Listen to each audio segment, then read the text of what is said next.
Okay, you sound good. When I say I couldn't hear, it's because you spoke like at the same time, and it's My bad. like I don't Do I work. sound okay, guys? Yes, you sound okay. Okay. Yes. Alrighty then. Without any further ado, unfortunately Nick cannot join us. He's having audio troubles. But that's life. I will get us started. Sort of picking up from where we last left off. Ahead, you glimpse a lighthouse, towering above the craggy rock formations. A monolith of ancient woven craftsmanship. Its central spire rises like a beacon of hope, reaching up toward the stalactite-laden ceiling above. The light atop the tower spins slowly, casting its harsh white glow in every such direction, illuminating patches of the surrounding phasrous mist throughout this radiation of magic left from eons back. A quiet eeriness lingers here. The mist clings tightly to the stone as if something darker now calls this place home. Go ahead and start music. Stream. Like music. There we go.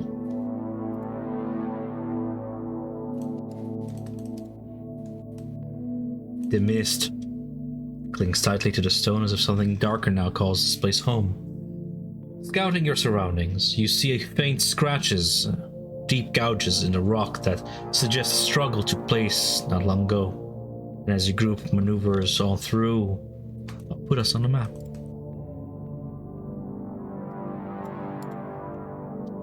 You'll find a group in the lower left corner of yonder. You guys let me know if there are any glitches you experience or anything.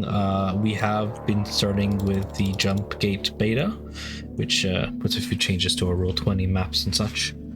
Some quality of life changes, I hope. As your group maneuvers this cliffside, Aranis, the moon elf, pauses in his stride. You see his silver eyes narrowing as they trace the pale beam cutting through the cavern. And he speaks. This light. His voice low but carrying a note of reverence.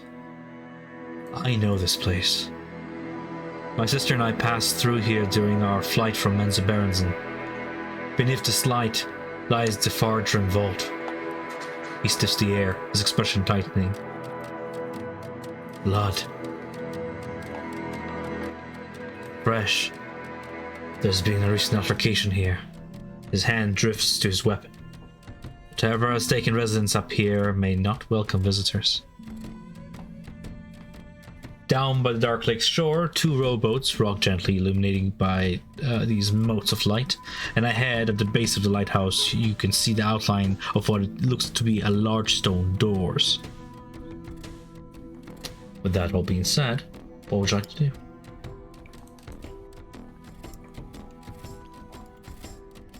Aranis, you mentioned that the last time you and your sister came around here, you saw Hook. All manner of beasts roam down the dark, but has been days ago.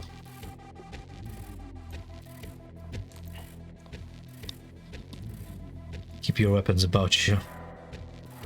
Who knows what lurks behind every corner? Yeah, and with that you feel my small construct doing his thing and start giving us temporary HP. 13 as always? That's the max. Let me see. Mm-hmm. I cannot open this. Okay. Protector. 12 at this point. 12.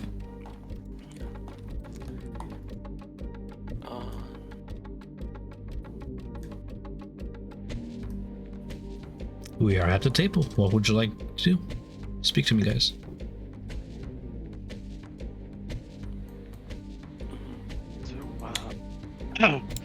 Gizmo, still riding Clank, will cautiously approach the bloody splatters that are up ahead. Looks like I'm not the first. Eric has already moved up.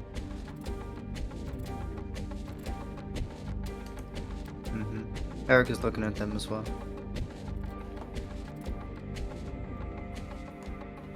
Gizmo will dismount and with his shield on his arm and his multi-tool in one hand will gently approach, or gingerly, cautiously I guess, approach the blood spatter and get down on one knee and investigate. Go and give me a roll there for investigation then.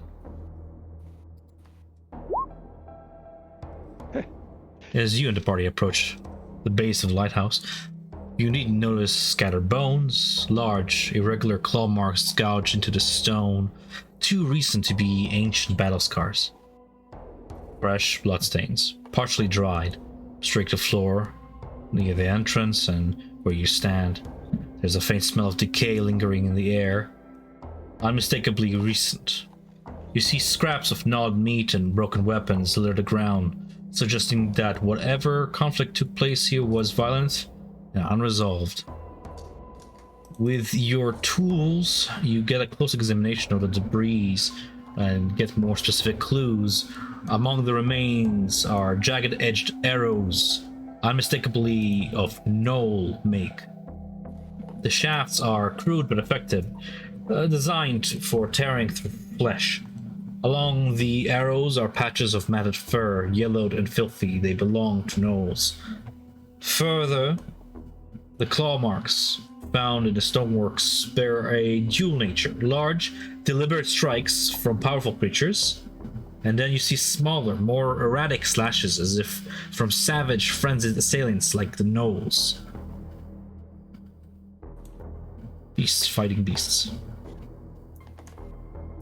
I will share with my companions that the arrows look like they are of Knoll make, and there are other creatures clawed fighting here as well.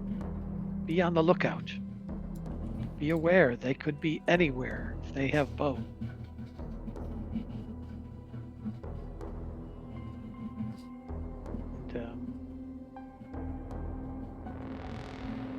Am I able to see anything to my west over here?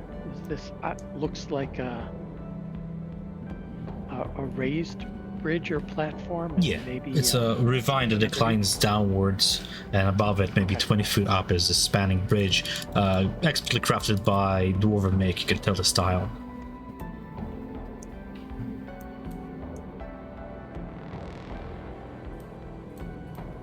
And are these this green here? Are these torches or some kind of crystal? Makeshift pyres assembled together, the rims of which are made from bones and skulls of gnollish victims. The fire within is of magical sorts, shamanistic in nature, foul-smelling, and indeed of that green hue, illuminating the symbol upon the wall. You're standing within the site of some sort of a ritual that took place here. There's a bowl full of, viscera and blood on the rock over yonder, and a abyssal-looking symbol on the wall. This definitely looks like some kind of sacrifice. Do I recognize? Can I make a religion check? Sure.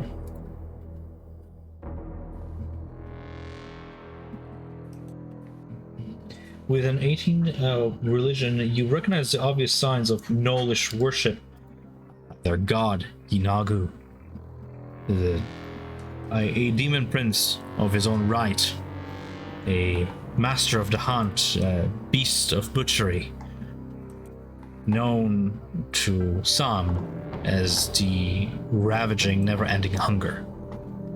The ever-consuming maw. And other names. The god of the hunt.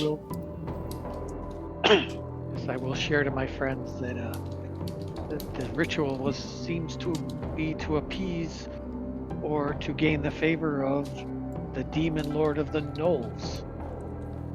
Be on the lookout. We may have found yet evidence of another demon lord in the abyss, in the Underdark. Do you see any footprints?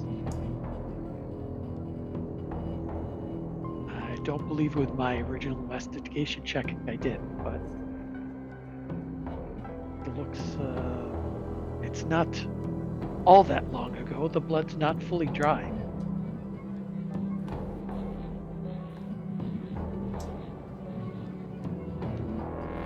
Do you see any sign of where they might have gone to from here? Like, is there bloody footprints leading one way or another?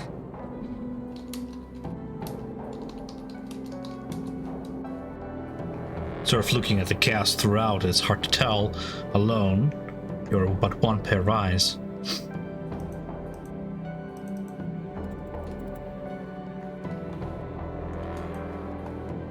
I think in the boats, or are they empty? You see the boats contain their oars still, and these motes of light to sort of guide them at the helm.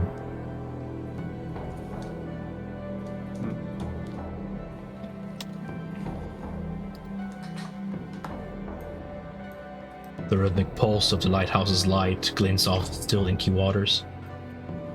Eric's perceptive eyes catch sight of the two small rowboats gently bobbing at the water's edge. Their weathered zirkwood reflecting the faint glow of the enchanted motes of light hoisted at their helms. And Uranus steps close to the edge, sort of looking longingly at those boats. His voice, tinged with melancholy, breaks the silence as he thinks. These boats were used by me and my sister and the others, slaves escaping from Menzoberranzan. We enchanted these motes of light to guide us through the endless dark of this forsaken place. They were our hope, a way to keep moving forward when the dark threatened to consume us. But not all of us made it. My sister and I were separated from the others after we were attacked by something. I don't know what became of them after that fight. Sort of shadow crossing his face as he steps back from the ledge, letting the moment sink in. And the boats continue rocking to and through. Though weathered from their time here, they remain in good conditions from what I can see. Their sturdy frames still capable of carrying up to 4 people each, should the need arise.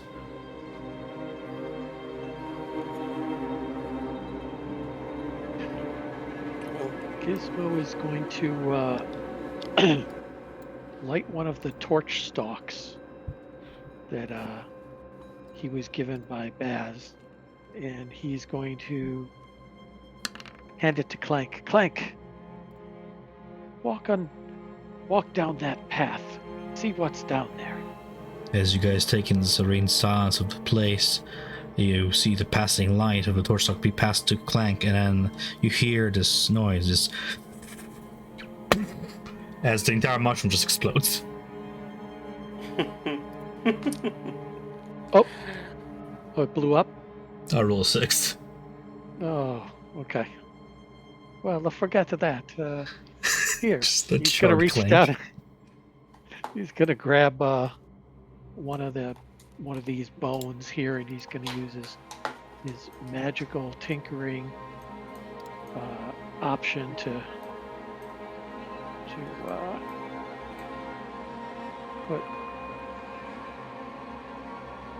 Did that go out? 5 foot of light. The light one, where is it? Bright light.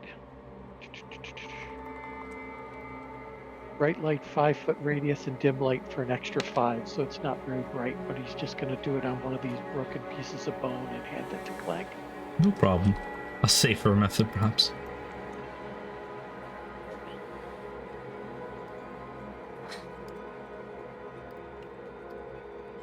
You add to the light of the lighthouse shining from above, investigating beneath the arch. You find more viscera, bones, evidence of a recent meal or a recent feast. Surprisingly, among the dead, you find several gnolls who have been eaten as well, as if they're eating their own.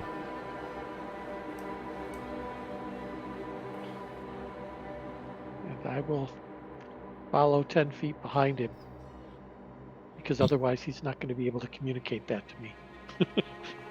You pass by a wall where, leaning against the rock, there's like a torn banner, blackened, singed, marked with like crude depictions of like hyena maw and claws dripping with blood, like the unmistakable symbols of Knowles and Inagu and his followers. Scattered footprints show heavier clawed prints leading toward the lighthouse entrance, and some toward like the south, climbing up the sort of rock face. You see like scratches and gouges in the wall as they clung to the rocks, climbing up these rocks. The arrangement of tracks that you find indicate a coordinated ambush, with multiple knolls lying in wait, likely attempting to lure or trap something large near the base of the pillar where you stand. You even discover a crudely made, but nonetheless you as an artificer will be able to appreciate this, a half-buried snare, a trap of sorts, clearly meant to immobilize something much, much larger than you. Like, come on back. Let's rejoin the group. I'm going to communicate to the party that there's evidence of more dead gnolls down there. And it looks like there was a coordinated ambush from perhaps up above on this ridge and further up toward the lighthouse entrance.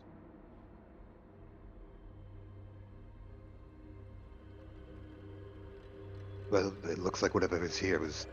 this trap has been sprung, so... Aranis, is there any reason why we shouldn't take one of those lights with us? From the boats?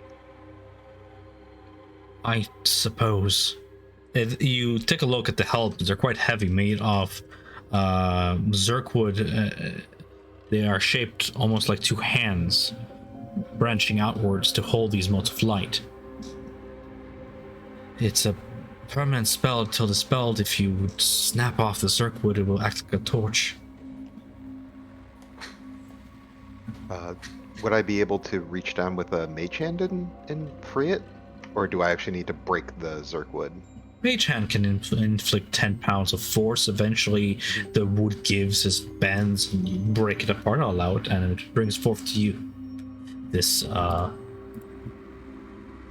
mote of light held in two zirkwood hands. Yeah, it could be useful. Sure. Should you venture somewhere dark, I'll put a little icon on you to remember that you're carrying this with you, as well as Clank. Light sources indicated, no problem. The light is quite strong, almost contending with the lighthouse above. You can see it's probably shedding a good 30 feet out in front of you, casting these shallow shadows as your spider keeps on treading past the blood and viscera remnants of the hunt here. Well, shall we head to the lighthouse, or...? Let's go. Yeah, approaching to the bridge, Tom, taking a look at it, does it look like any tripwires were made? I'm looking for traps or an alarm. Investigation or Arcana, either one. For tripwires will be investigation, or survival will apply here as well, because trapping is part of survival. Whatever is your higher of the two. Yeah, investigation. I have advantage due to the crystal.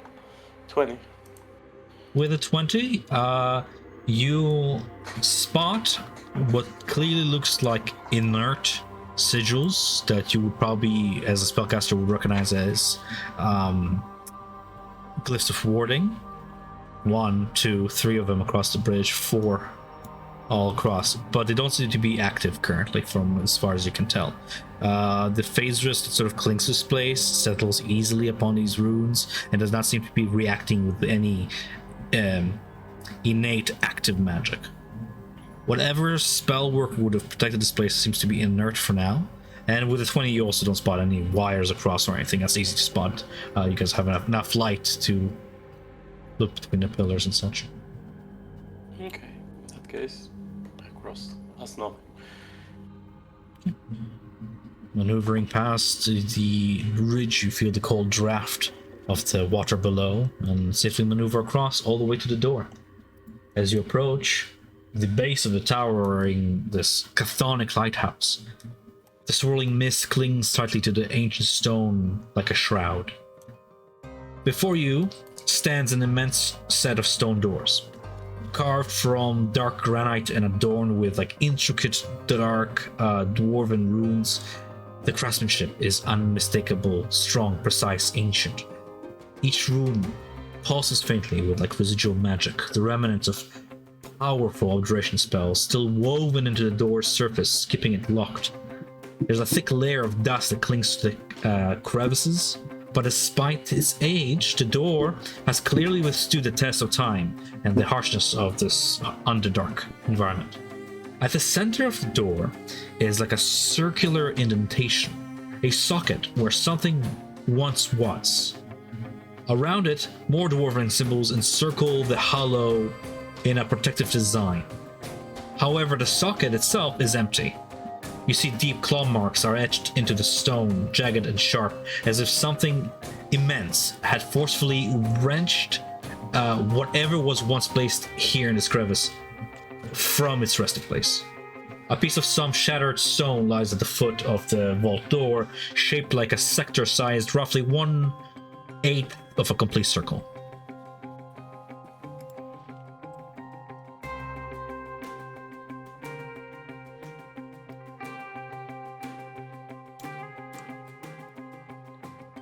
Eric looks at the broken fragment on the floor, looks to Gizmo himself and says, I don't suppose there's any magic you three have that could just open the door without the key.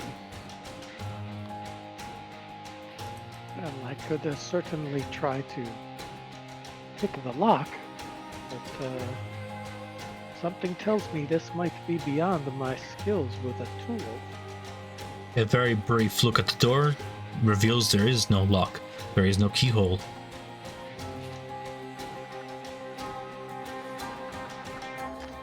So I think whatever was here, this incomplete piece, perhaps we need the rest of it to trigger the lock mechanism.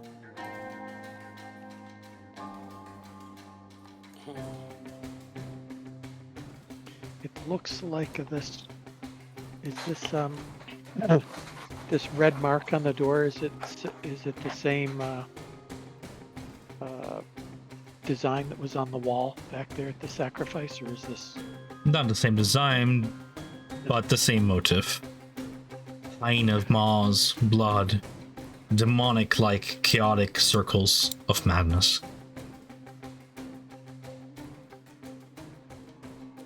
Well, does the missing piece fit in a hole? Well, this is just part of it. Gizmo will pick up the piece and see if he can fit it to any particular part of the opening. It looks like we have more pieces to locate.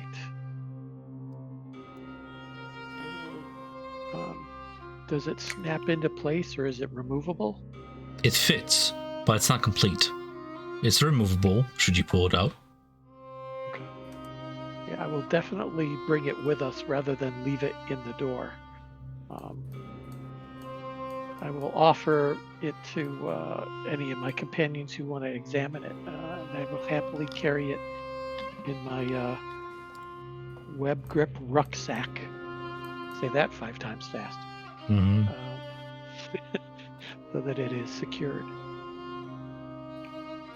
I'll send my construct up high to the top of the lighthouse to see if there is an entrance there.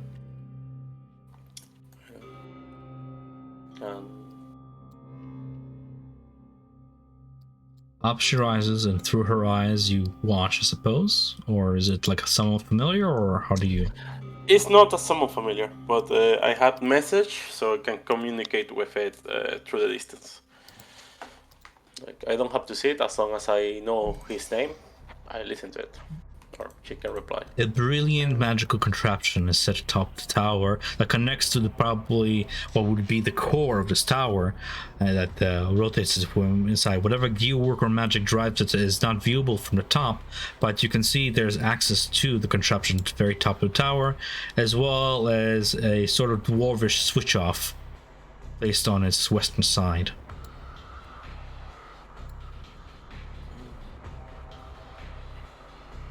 relay that to the group and tell them like we can get to the top, see if we can figure out a way. There is Well.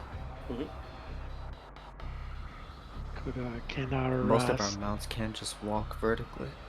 I was just gonna ask, can our mounts make this kind of a climb?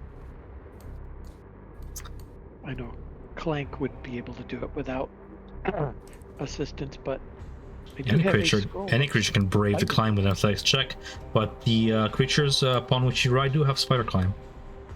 Yeah. And for you, Gizmo. I would also like to note that as you guys spend time by the door looking around, there is an adamantine plaque with like dwarven letters on it. I read Dwarvish. Oh. Fair enough. In Dwarvish, the following message is written. Take heed. We, a people once mighty and proud, have left this grave warning for those who follow. This place is not a place of honor. No highly esteemed deed is commemorated here. No treasure lies within, no relic of value. What rests here is abhorrent, a threat we sought to imprison. The danger lingers still, as potent now as it was in our age. The peril grows stronger as you delve deeper, and at the heart of this vault lies the source of the threat. This is a danger to the body, capable of bringing death. It is a force unseen, an emanation of power deadly to those who disturb it. Do not enter. To disturb this vault would spell your peril. This place is to be forsaken, left sealed, shunned, and uninhabited forevermore.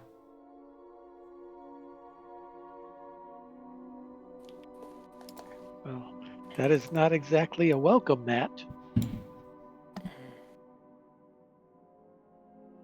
Eric, you say that this place has ancient technology, lost treasures, right?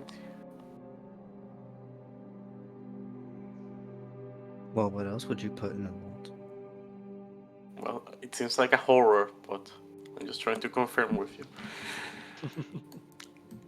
I'm just saying, if there was treasure in there, that's exactly what you would say. You'd say, there's nothing to see here, just lots of danger and death. Definitely nothing valuable. He has a point. Can I fit the spider leg climbing tools onto Clank? Yeah. I will equip those onto Clank then. And if we're going up, I guess no time like the present. No problem. Quick question then. Which one of you has strapped the saddle of the cavalier onto their mount, therefore requiring no checks for this challenge? Gizmo Gizmo. has that on Clank.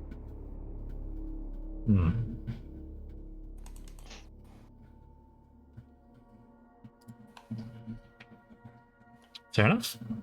If you would brave this, 30-story climb, can I get everybody else to make me athletics checks, please? As you cling on to your bardings and saddles, as your spiders begin sort of a 90-degree up and climb, and you cling on. Did you say 30 stories? It's a lighthouse. It's quite tall. It's been visible from almost a quarter mile out. Before we start doing that, Tom, if I push the door, does it open? I just need to ask, like, you never swing the handle. Look, guys, it was unlocked. As you give a little push, one of the doors pushes in maybe an inch before you start feeling like a slight tingle at the very edge of your fingers. This buzz sound beyond the door, and you can feel a spell begin to charge. Stop. Yeah. Letting go, the hum abates, and the sensation in your fingers takes a few more seconds to abate. A slight spark walks its way across the door. Still warded.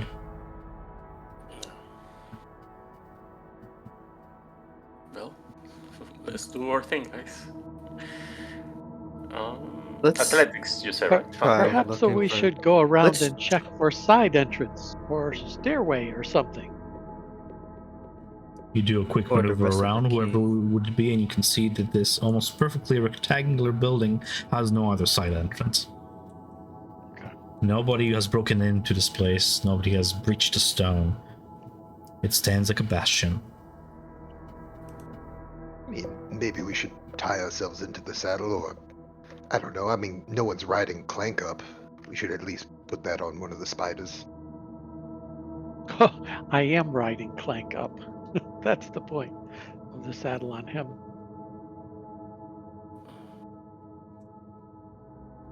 But if the key to this door is broken and the pieces are unlikely to be inside, perhaps we should be looking elsewhere for the key to the door. Mm-hmm. There was that ledge back there. Okay, we can try to find it. As you contemplate your next steps, the light from the lighthouse above sweeps over the scene in like a rhythmic waves, casting fleeting shadows across this rugged terrain. Each pass of the light reveals new details.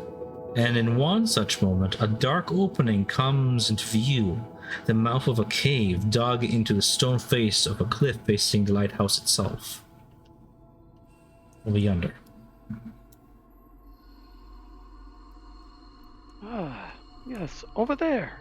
I think I saw a cave up on top of that platform where the gnolls retreated, perhaps.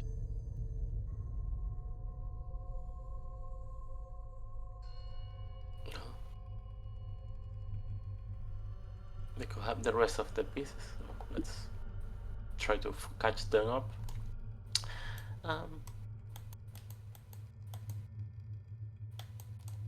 We stop doing the climbing. Yes, I think that's our best bet. Something tells me that even if we get on top of this thing, there's not going to be a way inside.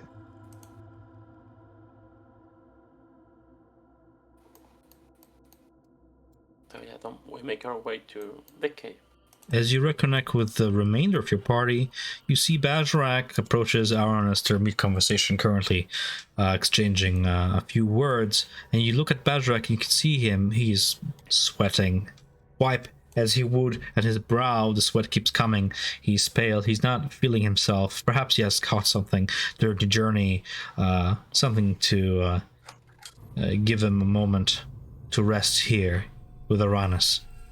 He'll stay outside the cave as you guys venture onwards, and we'll catch up with you in a moment, should he feel himself again. Well, take care, friend. As you maneuver over to Here, the southwest cave. Yeah.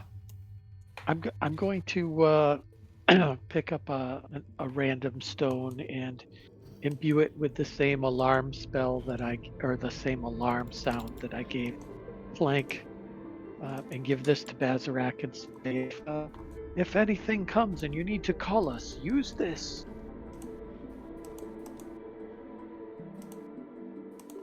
We'll let Nick know that. Okay. Yep.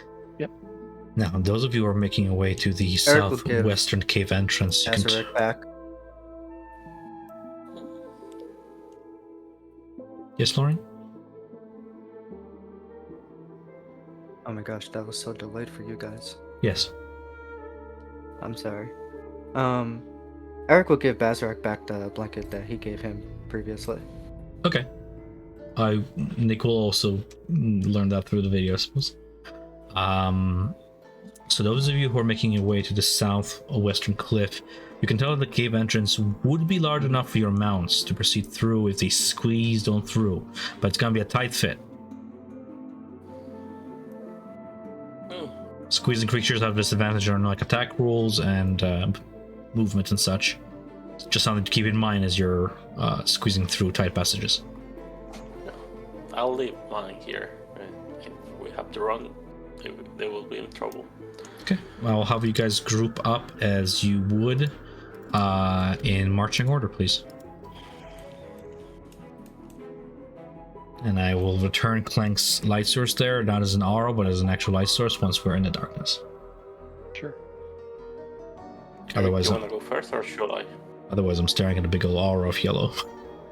Sorry. Who's at the front? Eric. Clank Eric will is walk one- in front. Okay. He'll bring Dawnbringer. I'm sorry. I think my audio is so delayed for you guys. I start talking and then like 2 seconds later I think you hear me.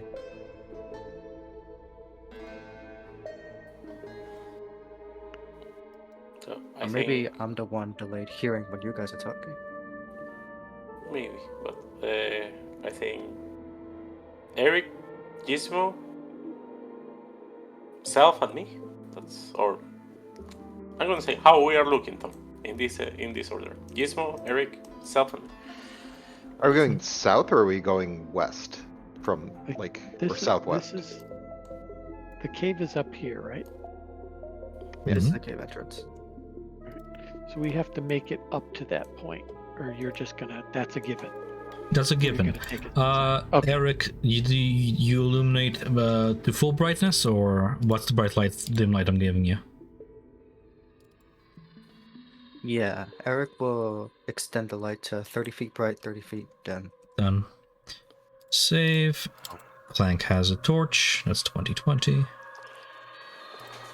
I really wish they would change this so players can set their own brightnesses. Something about Sure. Foundry doing that was really convenient. Hmm.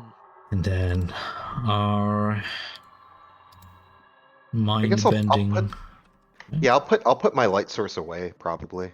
Oh, If there's that much of light going on, because I wouldn't want to draw attention to myself. So because I can't just then I won't bother Turn it with off. light source for you. Anybody else has a light Yeah. source they want me to put on the token before we proceed onwards? No. Okay. Then that's done. You head inside.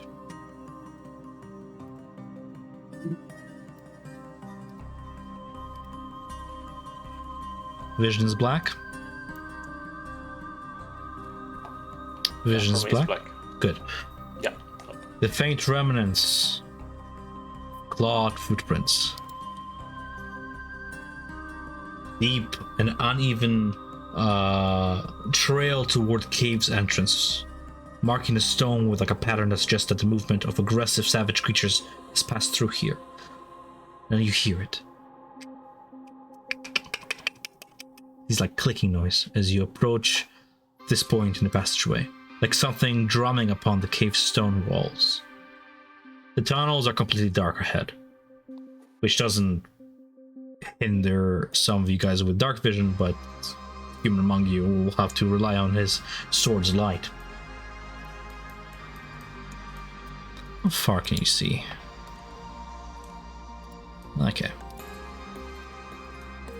For some reason Clank is spawning upside down for me like this. Yeah, I noticed that earlier. As you carefully maneuver further in,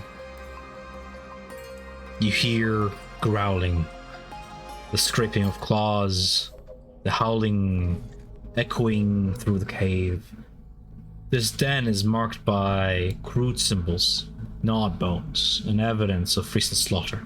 You smell it, rot, blood, and pass by visceral evidence of savage, bloodthirsty creatures having fought here, leaving behind cruel display of cadavers left as effigies in some ritualistic sacrifice to appease whatever god these creatures follow. You hear whimpering from somewhere up ahead, and something moves just past the shadows.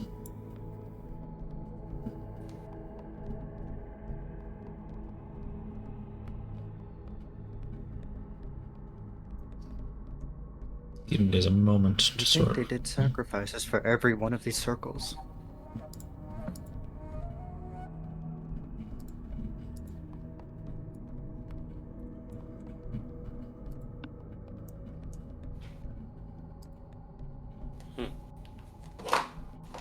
Okay.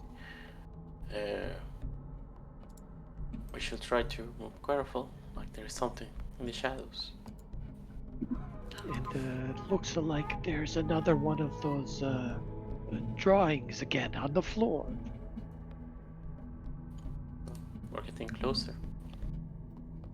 I mean, it was used in a ritual. Do you think we should disturb it, maybe?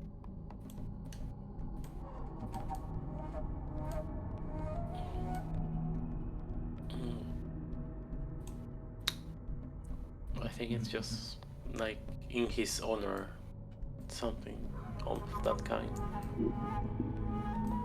As the group discusses and Eric investigates ahead, sort of using the torchlight of his blade to investigate onwards, suddenly a pair of large beasts blur past you, dashing from the side passage and across another narrow tunnel. As they dash through, they vanish into the darkness. And soon you begin to hear like hyena-like giggling from deeper within the cavern ahead, echoing.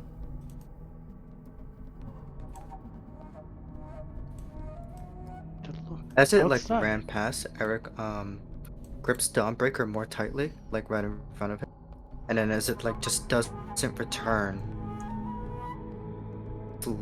returns back to stand to just a more casual standing position.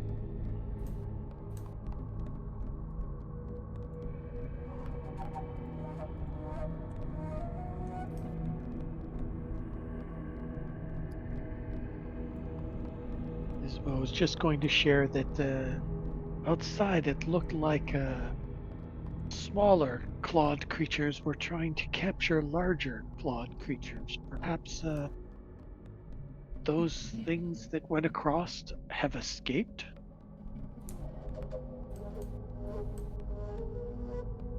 Could we tell if there were gnolls that ran across? 8 to 9 feet tall, even crouched, walking on all fours, scraping the ground, leaving these deep, single claw gouges in the floor ahead. Whatever that was not gnoll-sized. Gnolls are like hyena-like humanoids, maybe 5 feet tall at most. As you approach closer, you can see more, and you hear that whimpering ahead. And around the corner ahead of you guys, you see several sickly, grotesque hyenas swollen from consuming too much flesh. They are prone on the ground, wheezing, lying on the ground, barely able to move.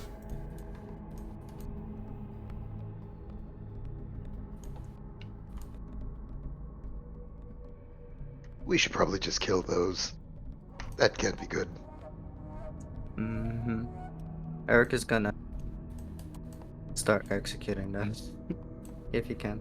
If he can like coup de grace them. With your sword? Yeah. Okay. As the blade pierces through the throat of the first beast, it begins to bloat up like a balloon and burst outwards in a explosive death burst. Can you make me a dexterity saving throw, please?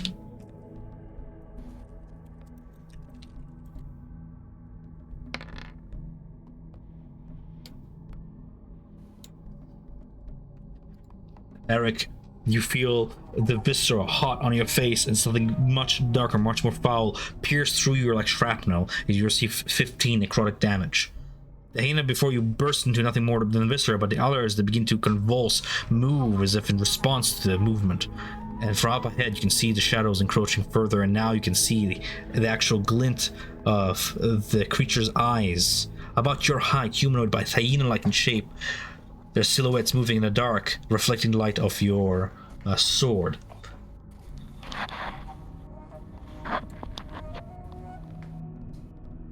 Can I get everybody to please roll initiative?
You hear the giggling, cackling of the hyenas grow louder as their forms enter Eric's light. And a few arrows loose past him as he reels back from the necrotic damage of the bursting hyena before him. I'm gonna arrange initiative in order.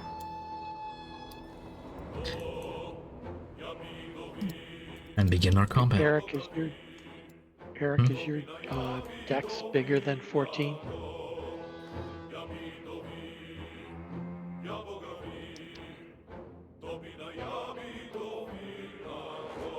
I think you're muted, Lori.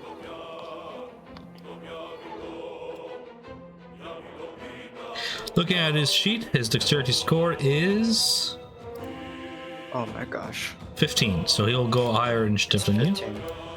Yep. Alrighty then. First of a note, sort of barricaded behind its cover, takes a twin shot of 2 arrows, just stringing it to its bow and dipping the arrow tips in some pitch, and then setting the arrows aflame and pulling back the string. It loosens 2 arrows at Eric at the front. I rolled a 20 to hit against Eric. For a total of 7 piercing damage, and plus the fire damage singeing through your armor as the pitch spreads out. Your movement speed is reduced by 10.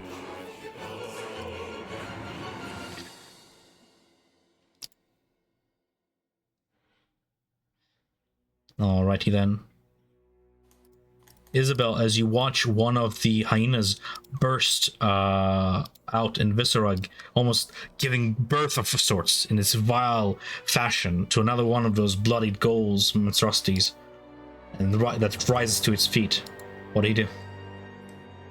Okay, I'll approach next to Eric and take cover next to the wall. I take 1 shot at them. No.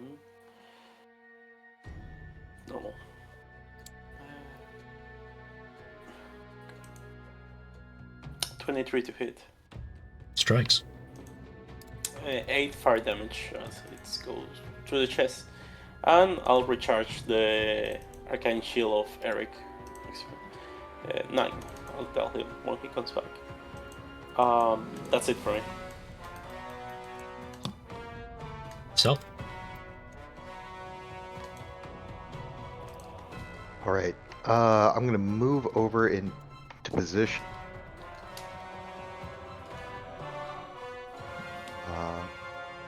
And this one on the ground. It basically is emerging from the corpse, right? Yes.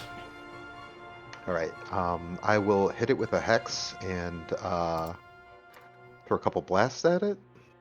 So 17 and 11 17 strikes. for 15 damage. Still reeling from the process of being given new life, the first thing it experiences is pain. So it rears back and howls. Disadvantage on strength, and then I guess I'll take cover over in this. Do we hear more hyenas coming from any of the corridors or anything? Yes.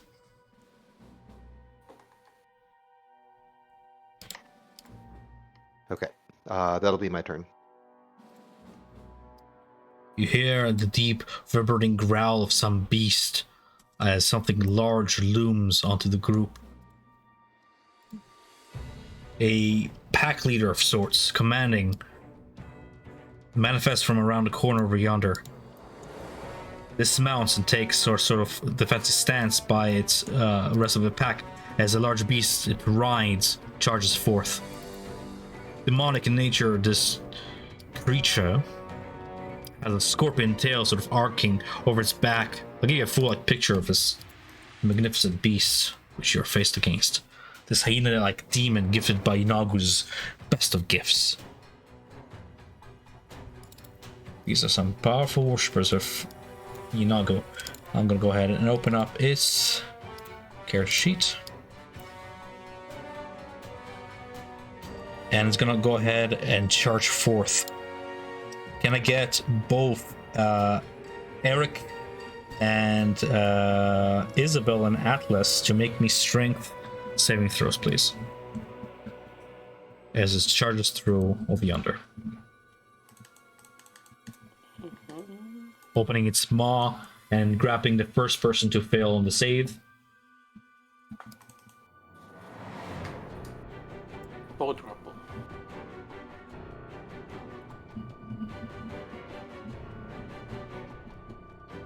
You said Isabel and Atlas? And Eric as well. Everybody had passed through their spaces as he charges through the barrack. He's shattering them to the side here. And Isabel, you are restrained in the maws of this creature. All three of you take 18 piercing damage.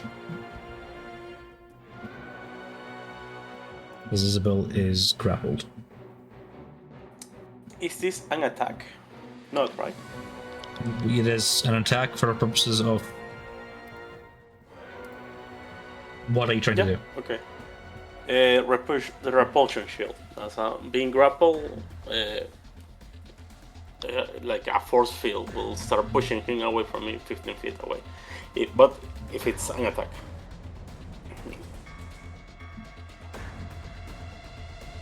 You'll be pushed with it.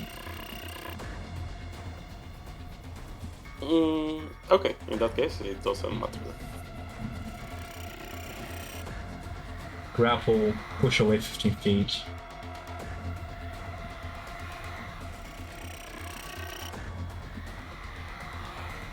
It's one of your repulsion. Sure. As you break the grapple and it's then pushed back to grind on stone, colliding against the stone of yonder away from you. You break the grapple, taking damage nonetheless.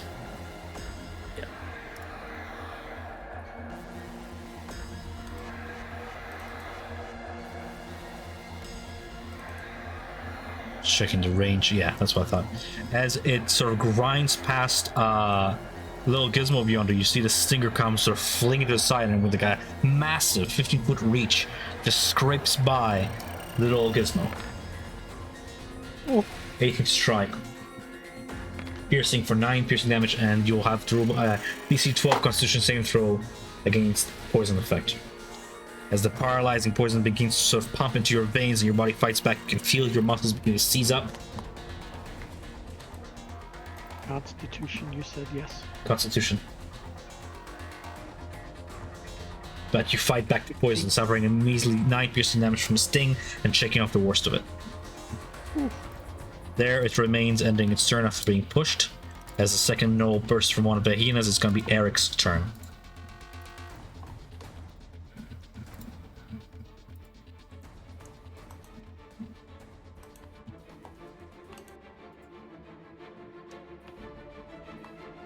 Eric, you're still muted, I think.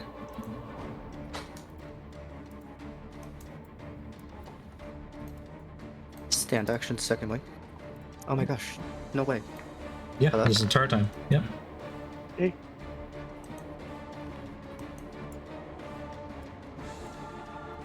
Eric's gonna stand up, use his bonus action, second win. Heal him.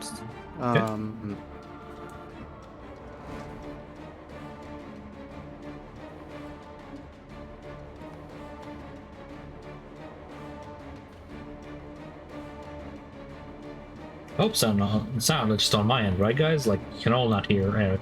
Yeah, something's up with his I'm gonna go audio. by the rules he puts to chat for now. 26 strikes the beast for 16 radiant damage in total, as you pierce through its resistances, cutting demon flesh. A second strike for Does 19 19 hits as well.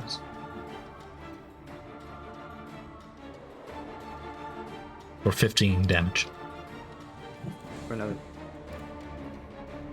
As your radiant blade sears through the creature, you can see the ground itself begin to ignite as if you spilled hot, burning oil onto it. As the ichor melds the stone itself into flame.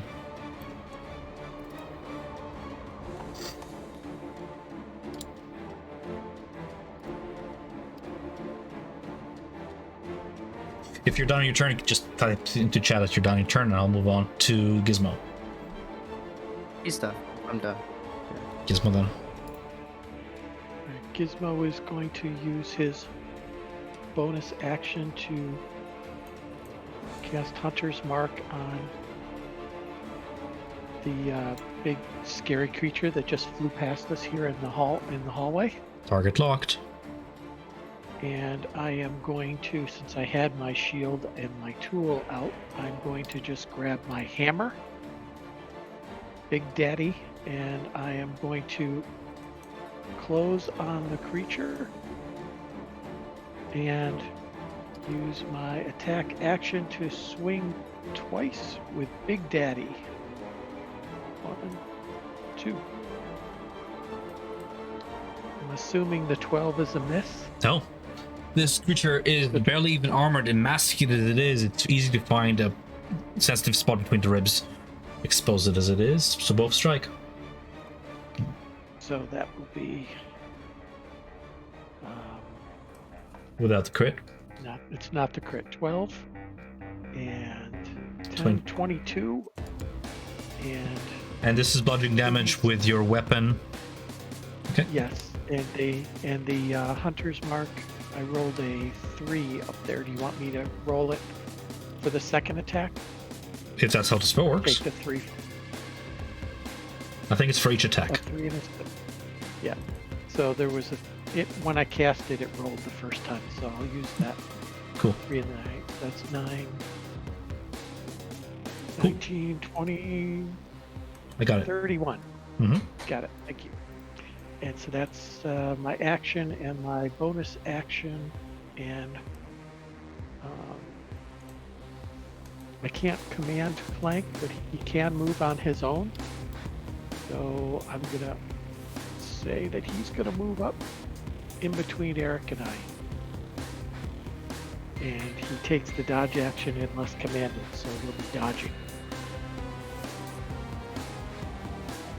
You hear the Gnoll pack leader in the very back with its massive looking, heavy, painful flanger command the archers to shoot forth as the newborns are incited to charge forth. It itself grabs one of the longbows, sort of prepared in this ambush from out beneath its barricades, to take a knee and lets out 2 arrows at Isabel. Isabel, it's going to be 18 and 6. It both misses. Hidden behind the barricade, it protects you. There we are. So the rest of the gnolls are incited into action to follow through. Mm-hmm. Dun, dun, dun, dun, dun.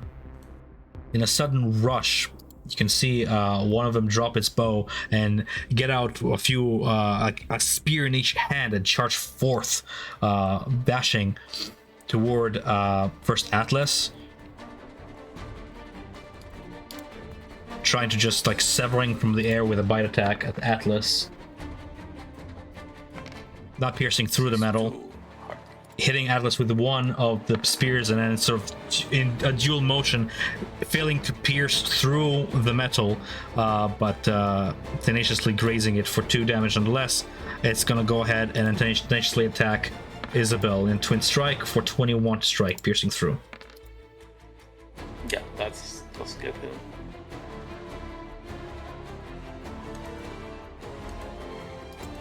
It has used up its reaction, by the way, to graze.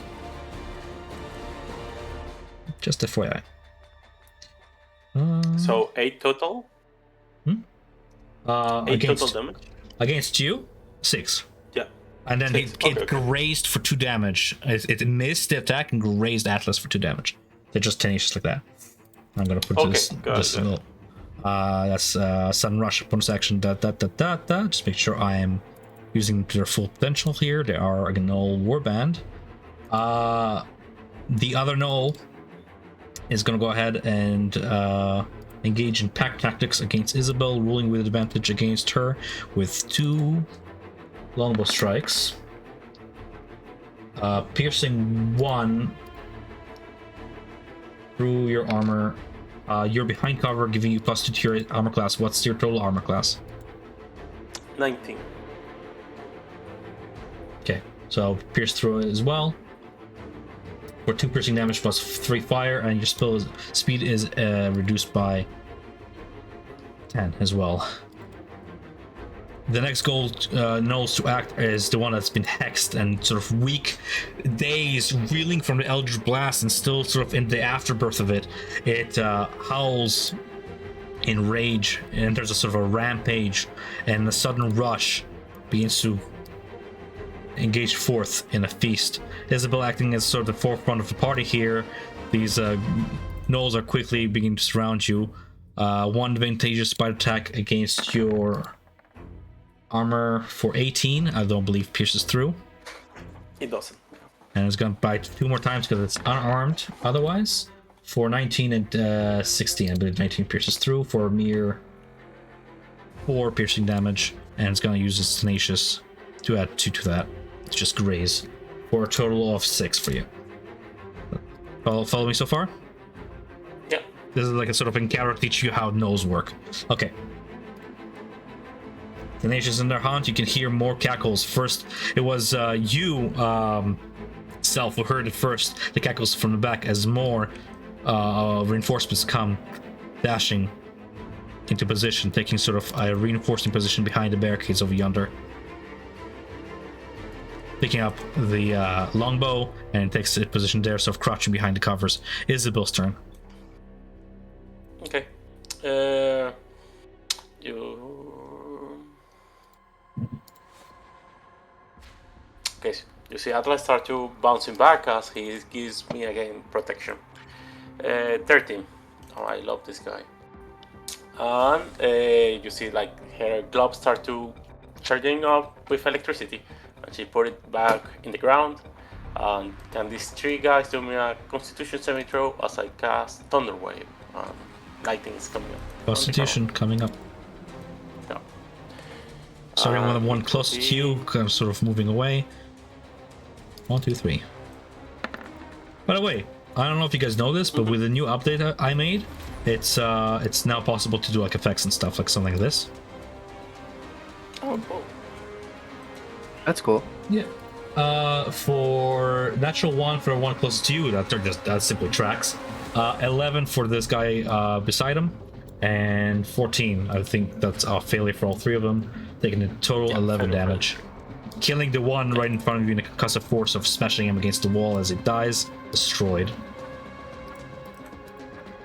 And the other 2 take massive damage as they're pushed back. How many feet? 10? 10, yeah.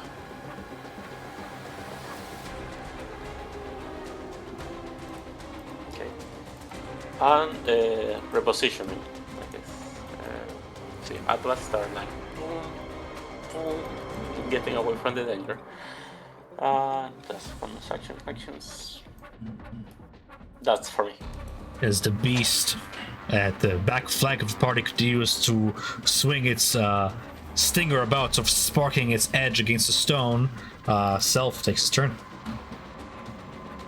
Seeing this thing getting flung behind me as I was taking cover in this cord, I'm gonna pop my head out, see what I can see, look at it, and I'm gonna cast Dissonant Whispers on it.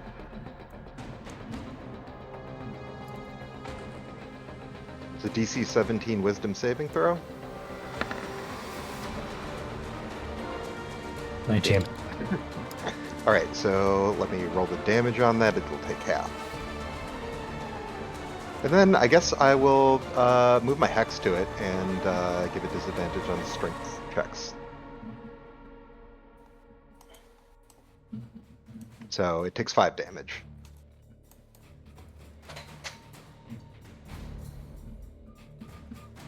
Hex strength.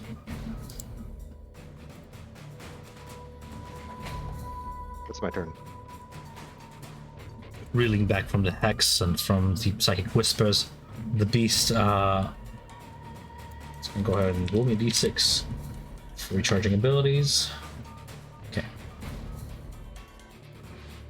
The beast charges forth through Gizmo Clank, Eric, and Isabel. Barely missing you there, Self, as you take cover again. But it charges on through past the barricades and then sort of turns around. The 3 of you who got charged through, along with Clank, can you roll me DC 15 strength saving throw, please?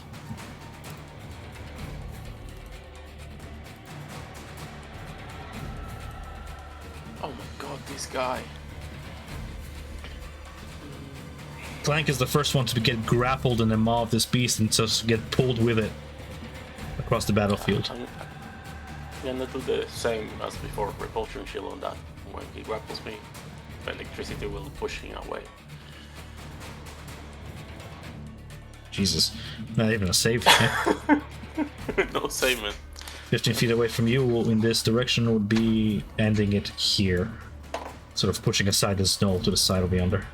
Into the barricade. Okay. Clank is currently in its maw, so I'm gonna say it's there. Alright. Fair enough. And I'm sorry, how much damage? Because It was 18 damage piercing for those who did not succeed on the saving throw. And the save was DC 15. So Clank. Taking no damage. Oh, no successful save, excuse me.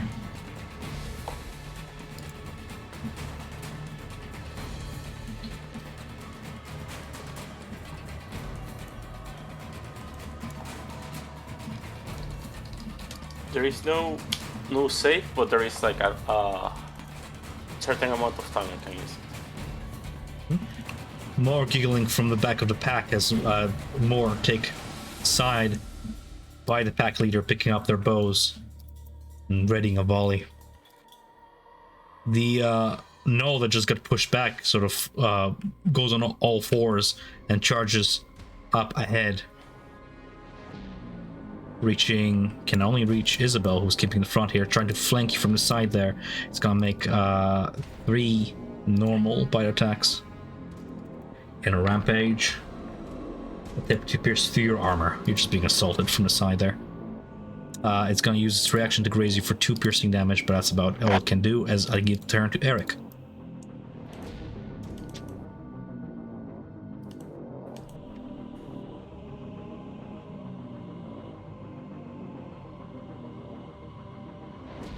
Eric is still muted. I'm not sure what's going on with the audio today or connection, but you can type. Getting from bonus action, use giant mic. Oh my gosh. Can you hear me now? It's a 10-second delay. Oh Giant's my might. gosh. Okay. Yeah, Eric uses Giant's Might with his bonus action. He's getting frustrated with this pack leader, zigzagging back and forth. I guess I'll cut up at the role plays.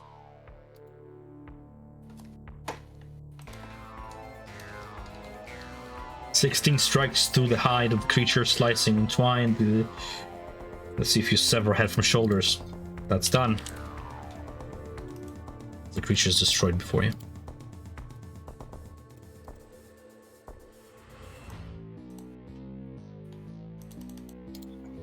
Okay. And then Eric will move to here.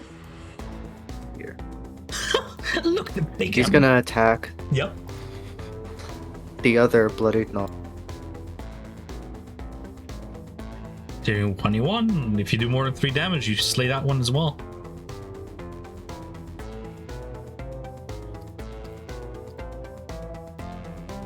I want to sling.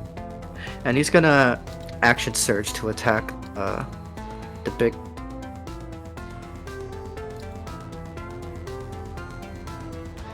Runes glowing, blade. I don't know if you heard that. A flame. Well, I'm just waiting for your rules. 28 strikes the beast side.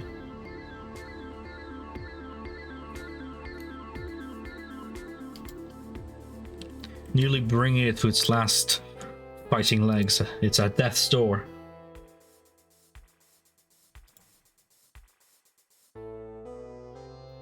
And perhaps a coup de grace finished off. At 14 is your kill to describe. We lost him. Oh my god.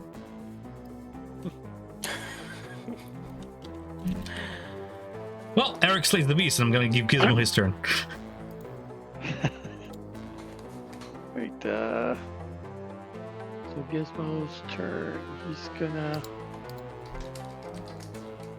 use his bonus action to move his hunter's mark to this creature, assuming he can see him. Mm-hmm. Just past Eric's legs, you can see the pack leader still shouting commands in his demonic language. The hunter's mark illuminates the creature. Target locked as Clank sort of clanks to the floor, no longer restrained. And Gizmo will drop his hammer and pull out his crossbow and fire 2 shots at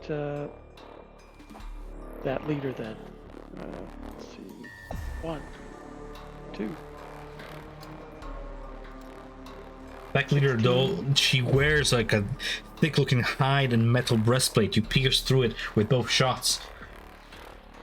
Roll damage. 13 13. and 13. 26. 26. Plus the 2d6s for Hunter's Mark is another 4 for 30 even. And I will then move to this spot, kind of around the corner. And can I assume that Clank will at least stand up on this turn? You can use half your movement to stand up, have it drop prone from the grapple. Okay, so he will stand up and take the dodge action. He's not going to move anywhere else. Okay, maintaining his position there. The pack leader holds onto her command, sort of taking a barricade again behind her pack. She readies a command, arranging them strategically as the 2 gnolls charge around Eric, to either of his flank. I'm gonna remove some corpses from the floor for the sake of my sanity. There we go. As And that this- gnoll goes by, Clank will take a opportunity attack. And miss. I assume with a 10. Yep, it just sort of dodges, ducks down, and with an undercutting sort of motion, raises the spear up toward Eric.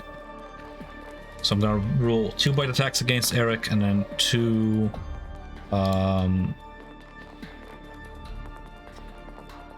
attacks against Eric, like so.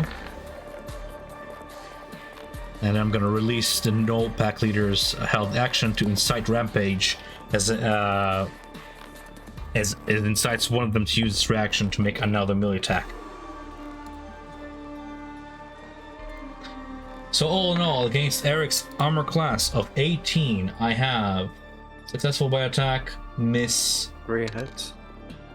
20 hits, 22 hits, 6 misses, for a total of 5, 10, 16, plus the other one grazing with its reaction, remaining for a total of 18 damage. Both of them have used their reaction as they act as a pack, as one. With that being said, we have Isabel's turn. Okay. Yeah, I'm gonna aim to the one in front of Eric, and I'm gonna shoot at him. Open. 14 to hit. Does it 14 just misses. misses. That's it. Yeah, more temporary HP for me. They're feist, they're hide armored, and the hide armor itself has been sort of blood blessed with runes and such to sort of make your magic barely miss them, just deflect off. But Yeah. Just, bonus action. it's a No, bonus action. I temporary HP 11 if someone is missing, and 10 feet from me if not.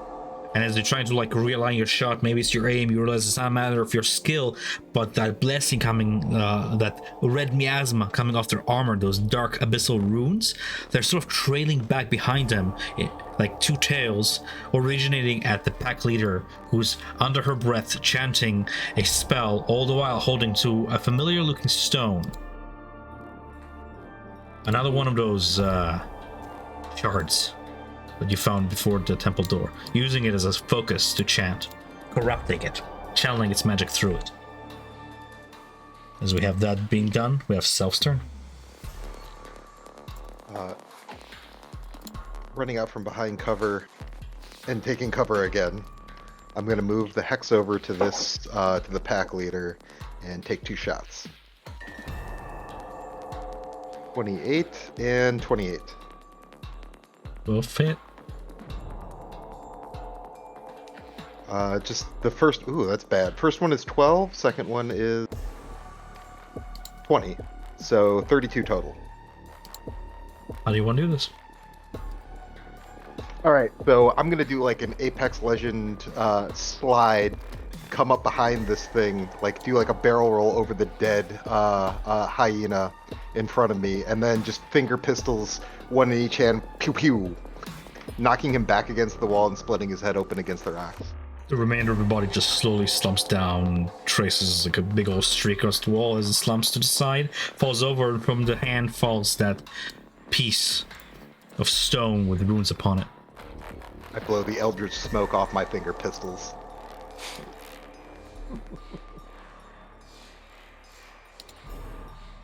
That was awesome. Indeed. The knoll at the back of yonder, seeing its pack leader has fallen, takes the disengage action and bonus actions, sudden rushes out of there, essentially retreating out of sight and out of combat as you hear it's giggling. Whoa, what the fuck, that was funky.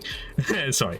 It's giggling, fade into the darkness as it retreats back deeper into the cave. That's going to be its turn, and it's essentially out of combat for the distance it has made, unless you're going to give chase.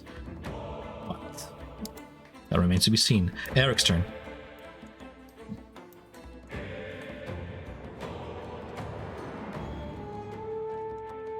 Okay. Eric's gonna He's attacking. first. Yep, waiting for the rules. 24 strikes, or a total of 16 damage.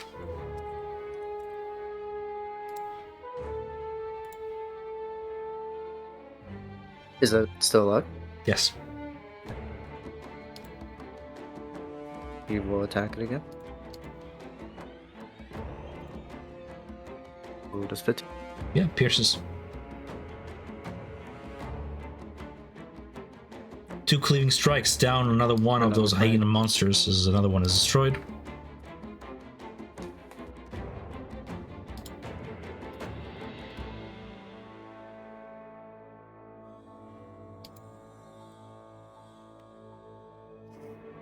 Actually, he'll stand here till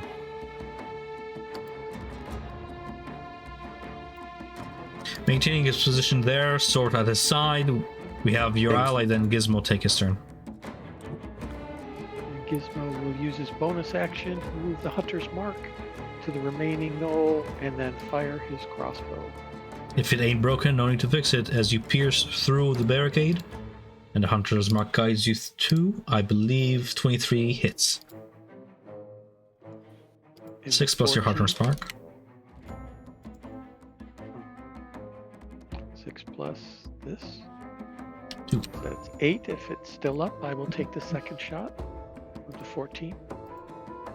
Is that 14, 14 does not pierce the barricade, but you do manage to wound it. It looks like it's reeling back, prepared to flee as well. You send it back, fleeing, as it disengages and rushes on all fours out of there with a trail of blood behind it, and flees combat, wounded. And wounded it shall remain for a long while. Yeah? Didn't it Flank use get its the reaction opportunity on... attack? Well, if it disengaged, he doesn't get it. But I thought it Oh, used you're its right. reaction for the blood rage thing that the Is leader it? made it do. You did? I think so, right? Yes. That's why I have a little no reaction icon on it.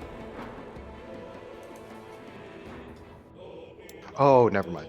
Yeah. Okay, so unless you wish to give chase deeper into the caverns to where they seem to be leading you, you have a choice here. Chase or explore onwards. Just need to know Let's what... explore it. They are too fast to catch up.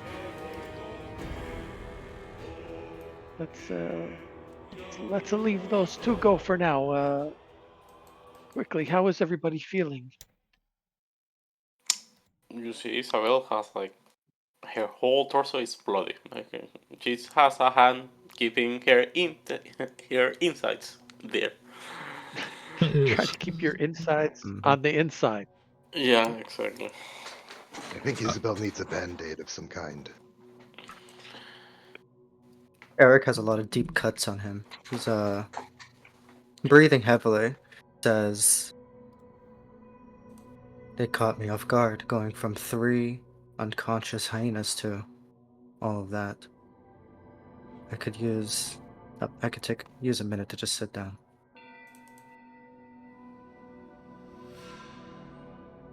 Well, Gizmo's going to pull out his little grease gun type device and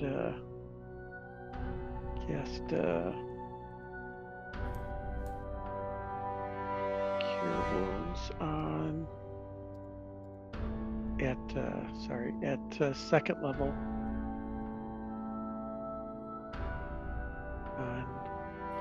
on Isabel for 9, and we'll do the same. That was a crap roll, and we'll do the same thing on. Did it cast at second level? Should have. As your spells go off, the rest of the group can hear the sound of heavy stone ahead crushing onto earth as someone, perhaps the fleeing gnolls, have collapsed some tunnel up ahead behind him. And Eric got 19. You say collapse the Thank way you. we came in? No, from up ahead. Okay, the phone. Okay. Yes.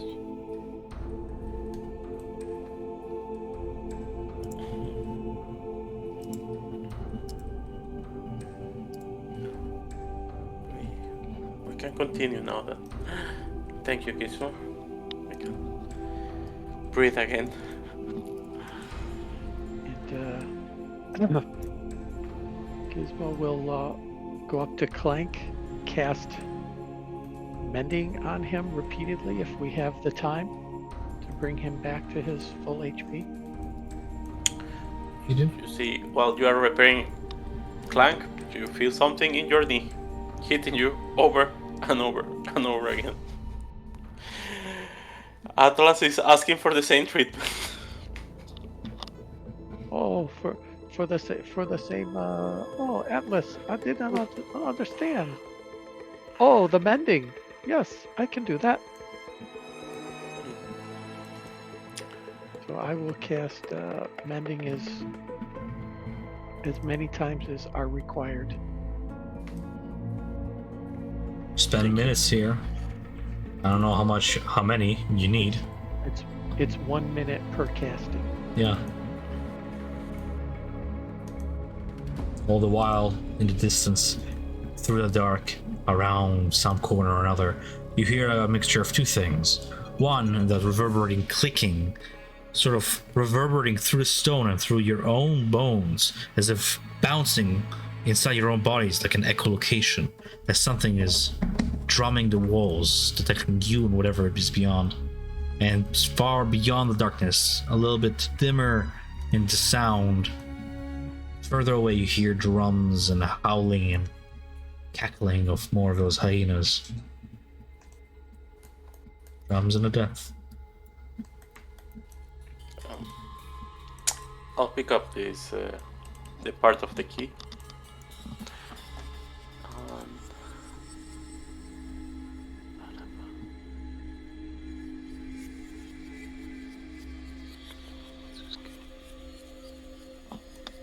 Okay.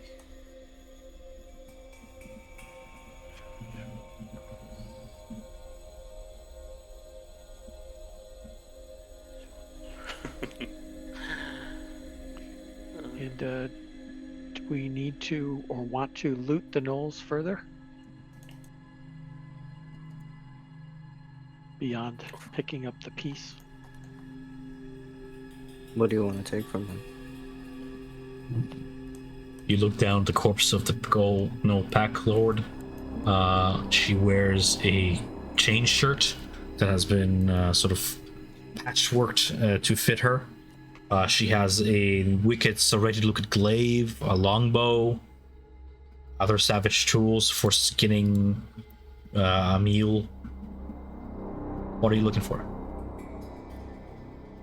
Well, I mean, from what we saw outside, we know that they eat one another, so I don't think we have time to prepare a meal. well, I'm just saying, just in case, maybe we take some of the meat. We can do that. There are more stuff. You can take the meat of others if you want. Mm. But we should try to keep moving. Like, I agree. that click has me unnerving. Should we? Do you think that we should disrupt these rooms or just leave them be? Well, as you say that, you see, like, grab like a stone and try to scratch one of them. It's dried blood, it smears beneath your pressure. Yeah. We need to be thorough. So the Knolls, they went to this way, but we have other options available to us. Yeah, well, we are not looking for gnolls. We're looking for stone fragments. Yes, so perhaps we should try a side cavern then.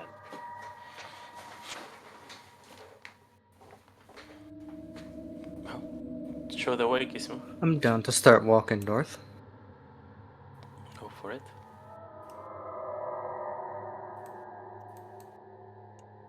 Oh, and Gizmo is going to go back and pick up his hammer, too, so he doesn't forget it. Done. Come back. Through the stone, gloom and bones, you navigate the various T sections. Choose a direction.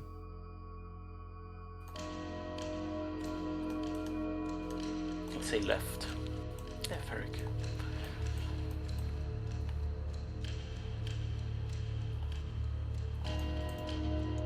Braving the left passage, another T-section splits in twine.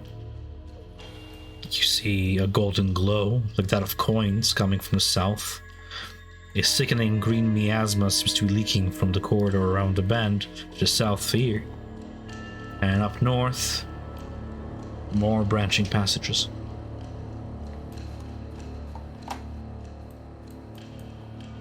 I think I see something down to the south, too. There's something on the floor down there.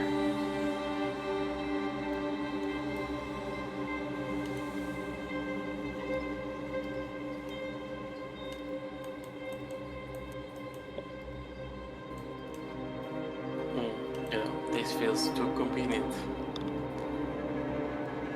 Like, go pick that up, will you? Kadoosh. Kadoosh. As he's doing his cartouche approaching, Kadoosh. can I check if there is any trap around it? Sure. The usual. Perception. Perception, sure. From where you are. 17. Now you can see the natural growth might be virulent. I mean, not the first time that the robot gets blown up by a mushroom, but luckily as he passes through the gilded glowing things, he reaches the stone and is able to pick it up. From around the bend, Clank would see the remnants of something spider-like around the corner, lying on the ground, almost lying in wait in ambush. But it's a good 20-25 feet away from the vault key piece. Evidence of collapsed town hall lie over yonder. Clank will pick it up and bring it back.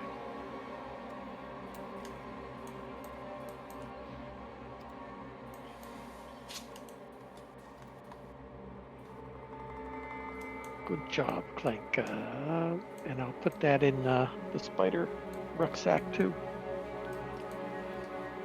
It looks like that may be the tunnel they collapsed down there. I think we chose the right direction.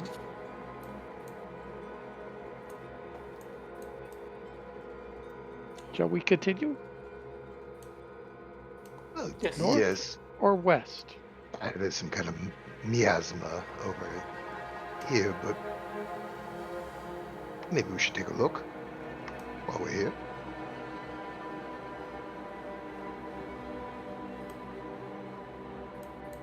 Maybe, I mean, Clank doesn't breathe, does he? It? They? He does not need to breathe, nor to eat. So I will, Mike and I will advance to kind of, stay a few feet, maybe 5 feet back from the, whatever that miasma circle is.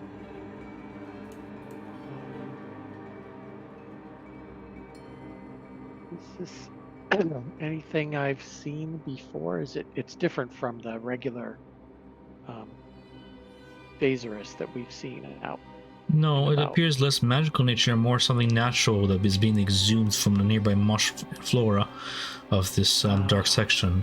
I'm not sure if it's toxic or not from where you stand, but it seems to be clinging in a protective circle around this colony, at the center of which rests what looks to be some sort of an artifact.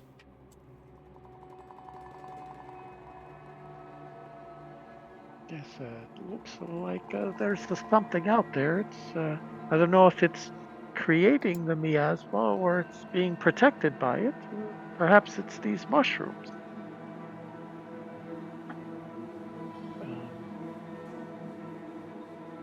Roll me a perception check as you look through the cloud.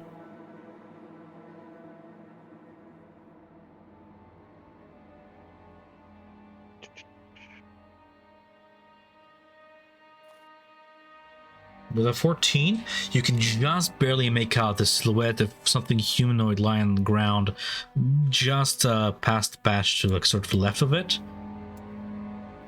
It's lying face down on the ground, and when you sort of outline it, it looks like a gnoll tried to stretch out its clawed paw toward the artifact, but has ended up collapsing just before reaching it. Now it just lies there, half covered in lichen and mushroom growth. It looks like that poor fellow didn't have very good luck retrieving that staff. Is that a mushroom on top of that staff? Difficult to say from here, but perhaps. Gizmo, back up a little bit if you would. And I'm going to reach out with Mage Hand and lift it up and see if the miasma kind of follows. As the staff is lifted and begins to hover above, the miasma does not seem to be shifting. It does sort of surround the staff as it glates through the mist, as an object would through a mist, but the miasma seems to be static. Just to be safe, everyone back up. And I'm going to back up as I pull it out with my Mage Hand. Done.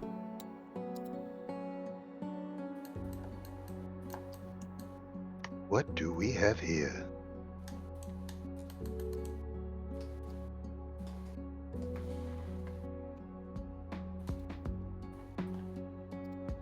How long am I out of the effects of that madness from last session, or do I still have it? You're the one who's measuring the time for it. I'm not the one tracking it, so I'm sorry, but I don't have an answer. How long has it been since then? When did you acquire it in the Grove? Oh, it's been days. Yeah. Oh, okay. So I think that was 30 hours, right? Oh yeah, we've been traveling for like 5-6 days. Yeah. Okay. Well, this is interesting, isn't it?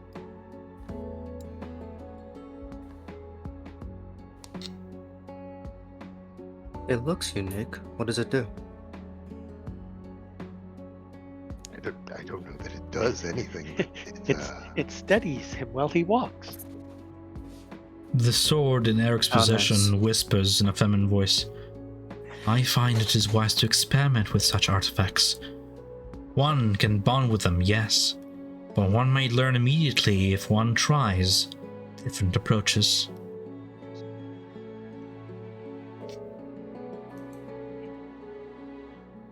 The staff is in your hand. It looks like a piece of myconited zerk wood. At the very top is pulsing faintly, luminescent like jellyfish. And the various mycelium, which is sort of that... How do I describe what's mycelium? The veiny white stuff that's beneath a mushroom, if you ever look at the mushroom real close, seems to almost writhe at your touch and begin to encapsulate your hand as you touch the staff. Not in a grasping easy way, there. just sort of studying your touch. It's alive. Yes. Easy there, girl. Gonna give it a sniff just right on the mushroom cap. Deep inhale. It's a nice, earthy, petrichor smell, like fresh rain on dry earth. Oh yes, that's the stuff. I'm just gonna give it like a tap the top of the I cap don't- with the back of my tongue, the underside of my tongue. I don't think that's what Dawnbringer was encouraging you to do. Well, I mean, it's exploration. It's jazz, really. You need to figure things out. And I'm gonna go in with my tongue and just lick it a little bit, It almost gingerly. grows out to meet you, growing almost like a tongue of its own. And I'm not going to describe any of this any more graphically before this becomes R-rated, but you get the image. This thing's alive, and as much as you're studying it, it's studying you. Oh yes. Stop. Oh. Fucking mental Well then, image. hello. I'm gonna need a room. Hang on to this one, for later. Science and such things. Yes. Yes. It's yours.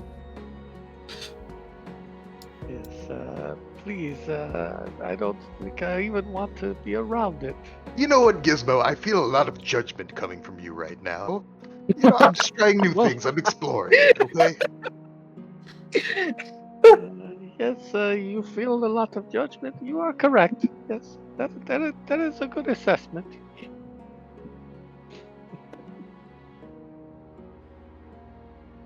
It's very unusual to be sniffing and licking weapons. I don't know what else to say. Gizmo, it's called a perception check. Okay. Stop judging me.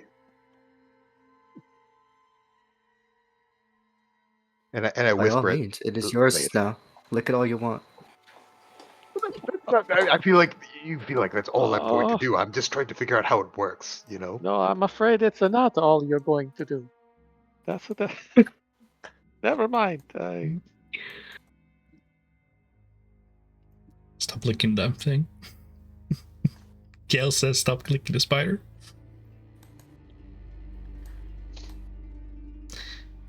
Proceeding onwards around the bend, you see the way diverges further. Less track marks to the north, but a few of them traversed over to the west side of this cavern. They're not null, though. They're much smaller, and they don't seem bipedal. If I describe them, they're circular with a few claw marks.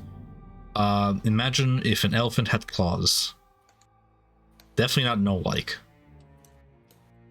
To the north, trail grows cold. Nothing but dust and sand. Wait, hold on. Null prints are bigger than elephant prints? Some are. Oh. I was describing the shape of them, though. Not so much the size. Circular Oh, with hey. claws. Look what we have here. Another piece of the puzzle.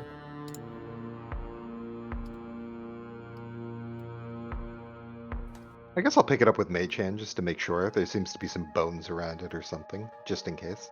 A hand still clings to the stone, but as you pry it from its cold grip, you acquire another piece.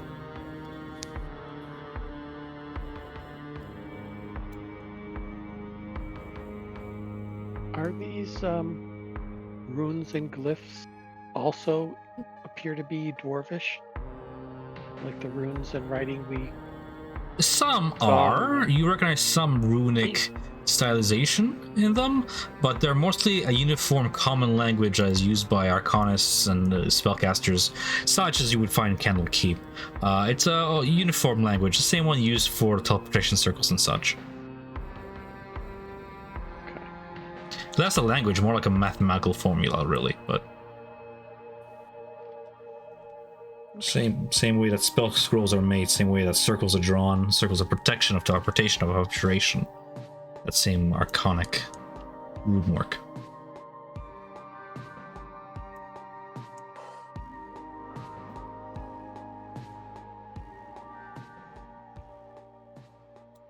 As you meander through these tunnels, time passes onwards and you find yourself traveling through silence. Perhaps feel it. What's on your mind? Perhaps a memory from the past? Something to share with your party? A thought?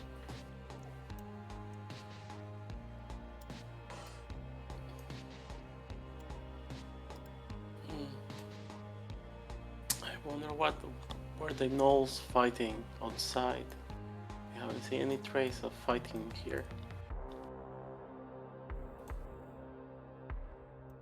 Perhaps they were ambushing others who had come to the light of the beacon. Oh, look. Another stone. Or unfortunates like the escaped slaves. You seem Cautious of the to webs. recall the obvious in that moment. When you guys first entered this cave, maybe I didn't make it too clear, you have found yourself in the middle of a hunting pack that was chasing another prey entirely. It was the first creature you saw when you first entered these caves. Okay. We've got another one. Allow me. Can I reach out with my mage hand? As you trigger the mage hand to sort of pull at the cobwebs, it takes somewhat of force to pull it from sticky webs, and as you send them reverberating, you can hear scuttling and movement coming from like this side of the tunnel over yonder.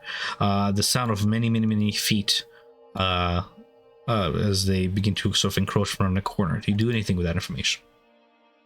Yes, I drop the stone and I run back and ask Gizmo to protect me as I hide behind the gnome. Gizmo, there's spiders! I told you to be careful of the spiders. Maybe your staff can help us.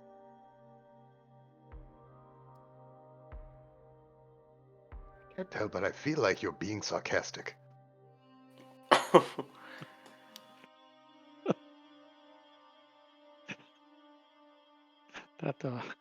That was not my intention that time. That time it was not. You guys attempting to hide? I'm just trying to get to an angle where I can see around corners. I gotcha. I'm Just trying to hide behind Gizmo. gonna get stealth checks if you're trying to hide then. All the while whispering to each other.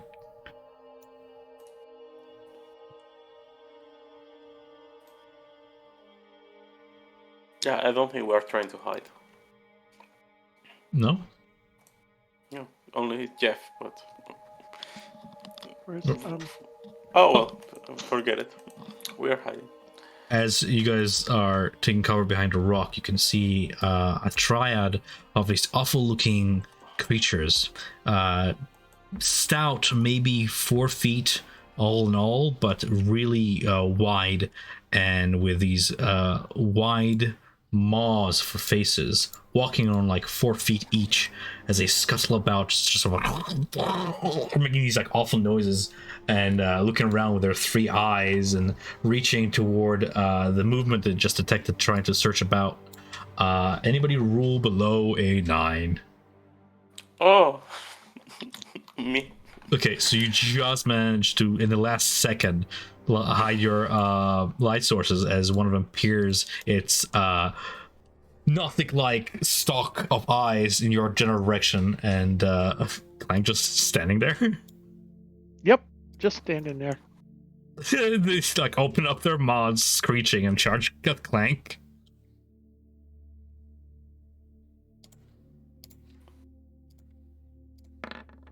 I'm rolling initiative for the 3 of them, and I'm rolling initiative for Clank. Gizmo will roll initiative as well. Not or Clank. Okay. Hungry, salivating these maw demons. Charge forth. If other people want to join this initiative, we can, yeah.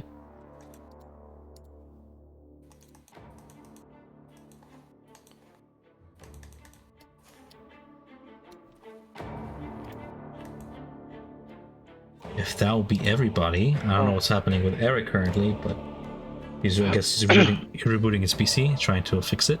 The first of the mod teams to spot Clank. Actually, Clank is supposed to go on my initiative, but if you want to go on that roll, that's fine. I don't. No, I'll have him go on your initiative. We always did. The first of the mod team charges forth toward Clank and sort of maneuvers his way over yonder. And you guys are still stealthed. It cannot see those of you who rolled above a 9. Just Clank. It opens up its maw and it scourges forth this like spray of vomit. Can Clank attempt to dodge?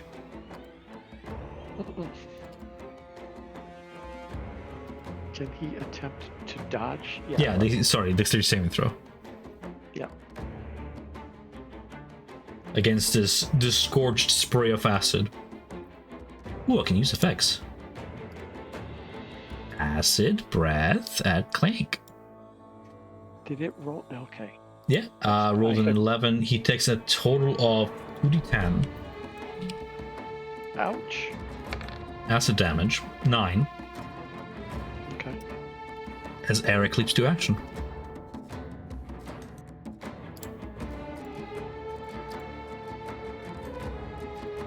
Florian, if you're in the room, this is like using a Ouija board. If you're with us, give us a sign. Hit him with the blade. Mad swing sword. 16 hits against the Monty Demon's natural leathery armor. Ugh. Look at that face. Ugh. Ugh. For a total of 15 radiant damage. Let me check resistances real quick. Yeah, piercing through those. A natural 1 misses. Fortunate. Unfortunate. You see in the back, one of the mod demons approaches that stone tablet you were trying to retch and just sort of swallows it. Unsatisfied, still hungry, it charges forth toward Eric and then disgorges acid in his direction. It's gonna be a DC 11 dexterity saving throw for Eric. Duck, Eric. There might be that piece come flying out too. It's stored in its other stomach. With a 14, you save. Yeah, it's save or suck. Cool. So you take no damage whatsoever, and you maintain yourself from being fallen prone by the sheer force of this scout. By the way, Clank is prone. Fair enough. That's its breath. Yeah. For some reason, I didn't show up on the initiative order, but I had a 13. 13? So yeah, if I could just go next, that'd be of course. fine. You don't have to redo anything. Yep. Okay, so I'll pop out. I'll move my hex to him. Let's go strength because why not? Mm-hmm. And I'll pop off 2 blasts. If you're rolling an attack roll with advantage, you have advantage because you were hit. 21 on the first one and 27 on the second one. Mm-hmm. Okay. That is, 8. Oh god, that's bad. And okay, yeah, and a 21 on the second one for 29 total. And I'll knock him back 20 feet. Maybe that'll help. The 29 total? Yeah, Jesus. 29 total. Yep. 20 feet? Yeah, I'll knock him back 20 feet because I hit him twice, so. Yeah. He skids across like almost bowling balls backwards. That's how stout and round they are. Oh my god. I know.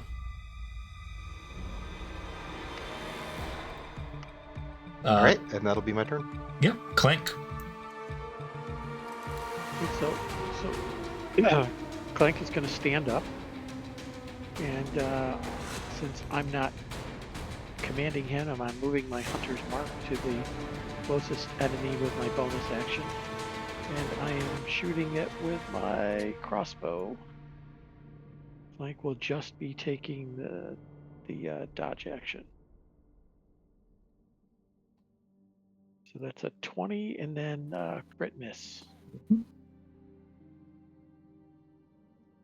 13 plus for 15 points on the closest one. This one here. As your arrow rips through its core, it rips a hole in the creature, and you can see one of the stomachs sort of bursts, and out fall like an assortment of like corroded, rusty looking like a skillet, and like these manacles, just whatever it put in its maw beforehand as the stomach spills. Nice. And yeah, that's gonna be my turn, I think. Actually, I'll move a little bit over to, I guess, back here.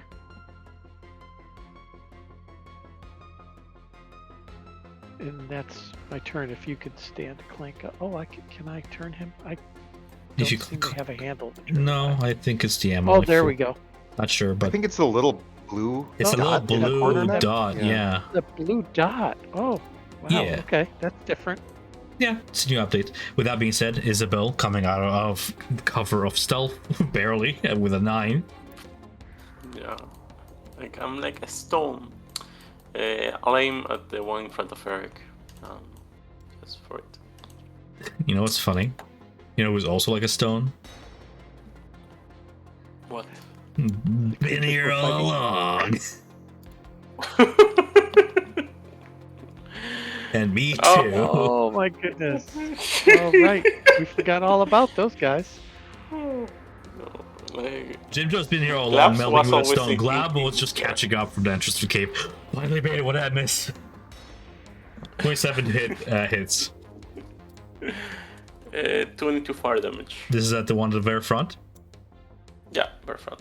Like a balloon, he pops with splitting his contents and rolling into this crevice over yonder. What's left in the viscera of this creature is something for you to discover if you pry through it. That's it. Okay, cool. What do we have then? Maw demons with initiative 7, the slowest of the bunch. The rat is gonna go ahead and pull himself up and maneuver over close. I don't have reach. I have nothing. It's sad. It's gonna take an action to dash around the corner, change its mind, and limp around this way. Top of initiative. Realizing it's like, you know, its friend is dead. Just checking up on him, considering maybe to eat him or not, and then turning around. So this one is dead. We have Eric.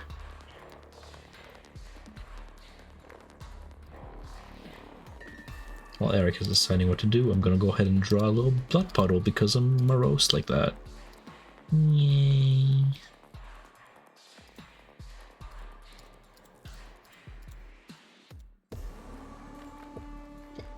$19 hits.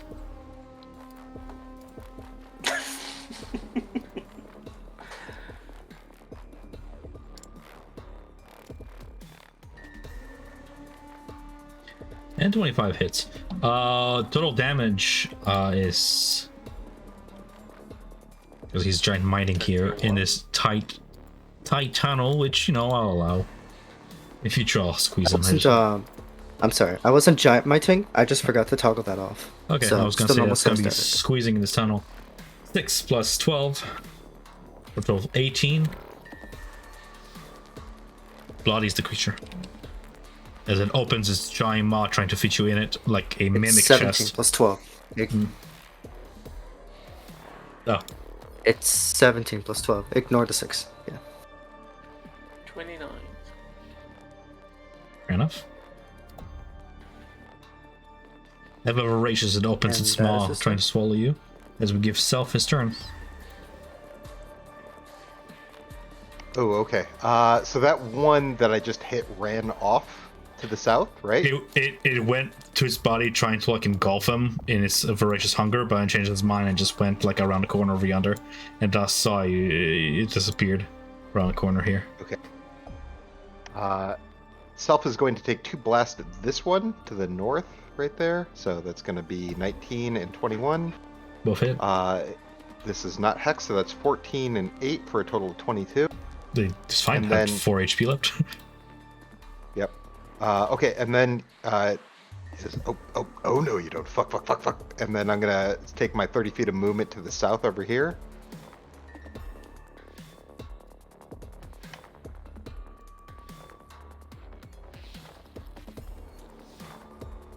And that'll be my turn.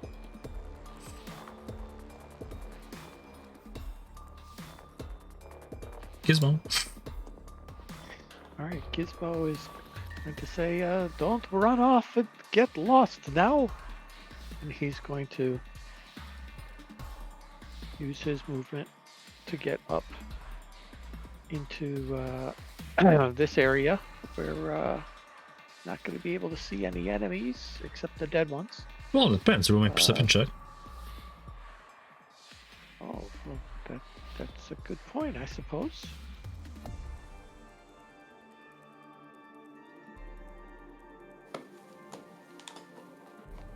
With a 3, Not going to be able to see any enemies. it happens in a blur. You see 8 red pinpoint, almost flares in the dark from the small little crevice cavern over yonder.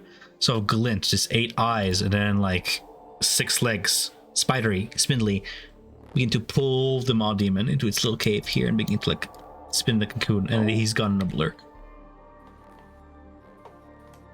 Oh, there were the spiders. They're in there. As a bonus action, I'm gonna tell Clank to Clank, see if you can find that puzzle piece that this one ate. Clank over to the dead body and try to tear it apart. As you navigate through, you get another piece out. Eventually having to go through a series of guts. You find the piece, and you also find a still sealed, still corked bottle of wine. Oh, I think we'll see if this cleans up. Give this a try later. And I will put the bottle of wine into my pack as well. Yeah. Hey guys, I'm not so bad. We've got 3 more pieces to find.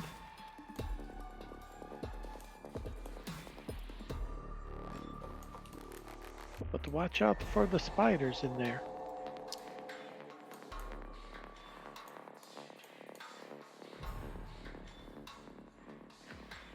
Are we still in turn order? Well, there's still one enemy left. I'm guessing that Self really wants to get him, so I'm gonna give turn to Isabel real quick. Sure, I'll try to get him, I guess. Just push forward. And that's it. Okay. Nothing else.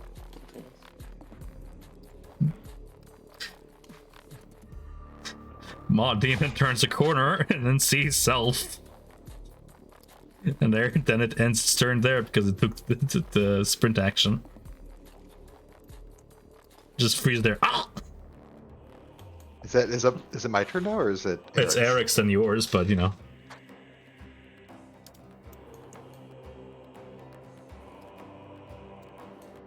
Unless Eric has a I guess I'd specific call plan. out. Yeah. He's over here. He's trying to get away.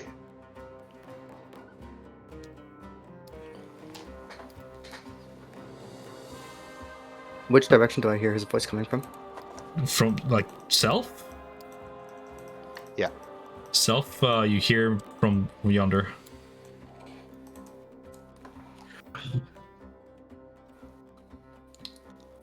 Self, just a blur, a shadow in the dark.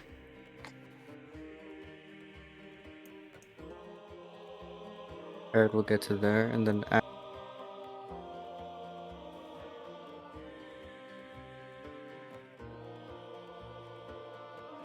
You're gonna have to fix up your audio or something, man, by next session because just you can't hear you. Your connection is awful. But just type and chat I whatever you need to do. something. I don't Yeah. know what happened.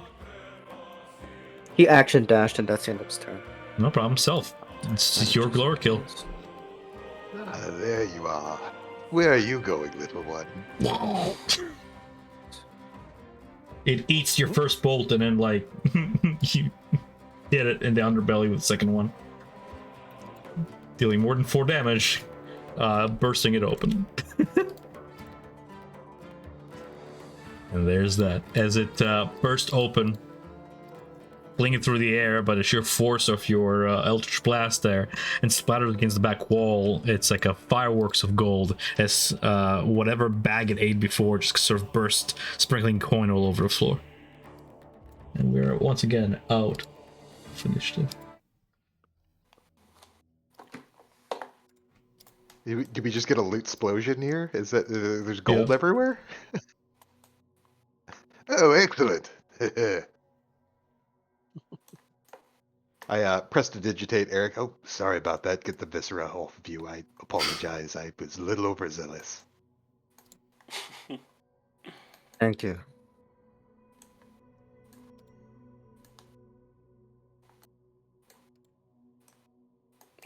Well, we're still missing 3 pieces. Still plenty of cave to explore. I mean, well, or we could say the cup is half full, and we've found 5 of them. Yes, I think we're doing pretty well.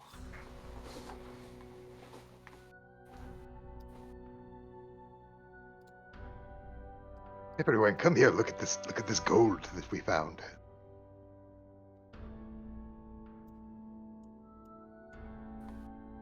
I approach and... How much gold it is, Tom? Okay. Give me a second. From the top of my head? Okay.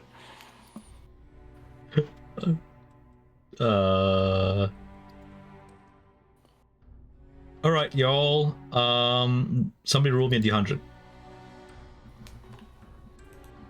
Rolling 92.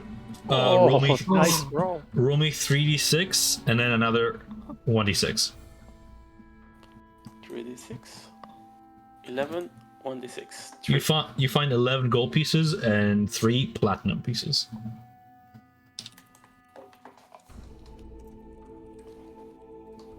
Small purse. Okay. I thought the 92 was going to be 92 gold pieces. That was going to be a nice haul. Yes. This is Yeah, that's what I thought it was also. That's still a pretty good score. Oh, and Self, would you mind prestidigitating this bottle of wine that Ismo holds out that's like still kind of dripping with viscera? Of course, but yeah, sure. You can't tell I'm gonna what the bottle of wine is. The label has sort of melted off the acid, but miraculously the glass survived. Oh, thank you very much. When we have a peaceful moment, the drinks are on me. Is it more mushroom wine or? No, I was just about to say Something that's from the none of that surface. green stuff that the Menzo Baron Zanny and Drow make. That's some of your grape stuff. Surface. Must have been snuck here from Anthol, which is not far away. Or wherever these gnolls were about. I'm gonna go back Oh and my pick up that goodness. skillet that you mentioned earlier. Yes, this is good. I'll use this later. Real wine. I can't wait. And perhaps since the creature ran from this direction. Oh, Isabel, there you are. Howdy. Just staring at the 8 pinpoint red eyes of the giant spider in its little hidey hole as it's munching on one of the mon demons, sucking the juice out of it as it's spun into a little cocoon.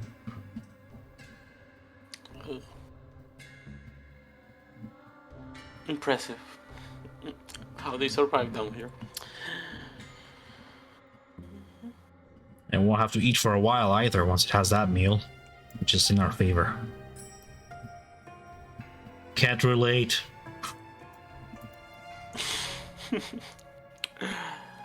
Checking at this miasma, Tom. Is this like trying to study it? Is this like an acid or poison? It looks to be a thick cloud of spores. But if you want to do further testing, you're more than welcome to. Yeah, she will start by putting her left hand in. You begin to see parts of the glove begin to shrink, shrivel, sizzle away.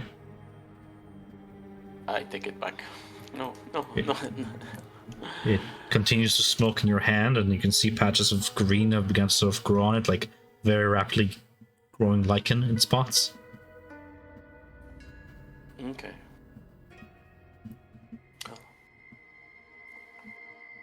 We will need to find another way.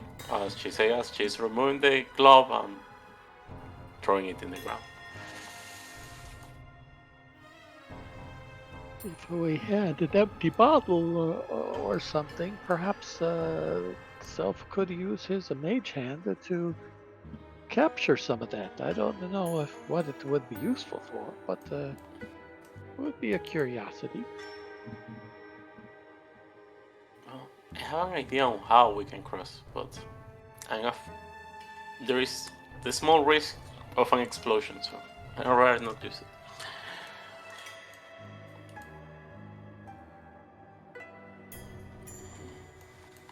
Well, Gizmo's going to come back to the intersection. Oh, looks like this way just goes back to the miasma. You're just circling one giant stalactite. Yeah. Yep. Okay. I mean, couldn't you send your Clank down here if you wanted to? I don't know if that stuff would be good for him. He might not come out. If it is going to eat away like acid or grow like a fungus, it could disable him somehow. I don't know if there's anything to gain other than the staff that you got already.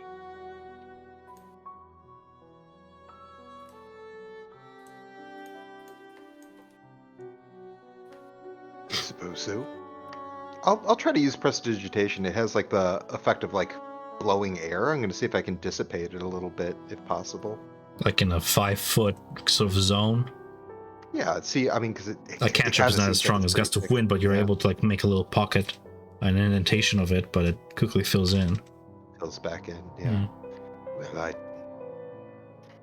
don't have any idea. I suppose I could go inside Globagoon.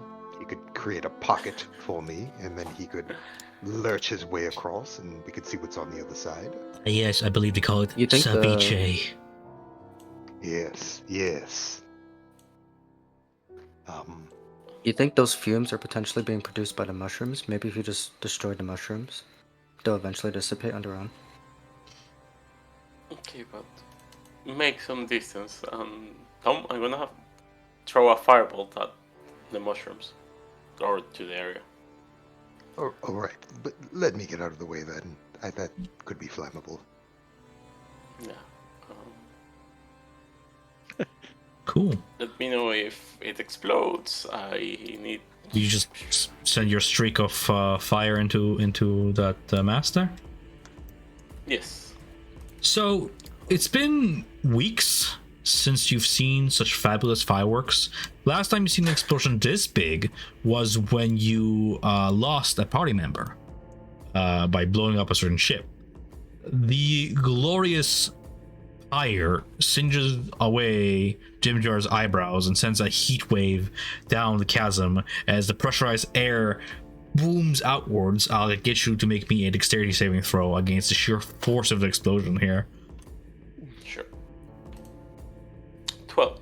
12. You manage to stand your ground, just being pressed against a rock, taking no damage from the blast, as all that's left behind is a singed mushroom, what used to be a mushroom grove.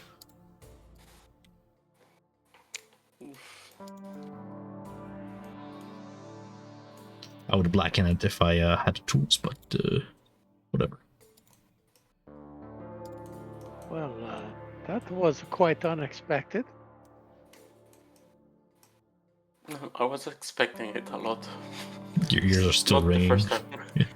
Yeah. I was expecting that. What? Shh. No, not Exactly. so loud. Exactly. What?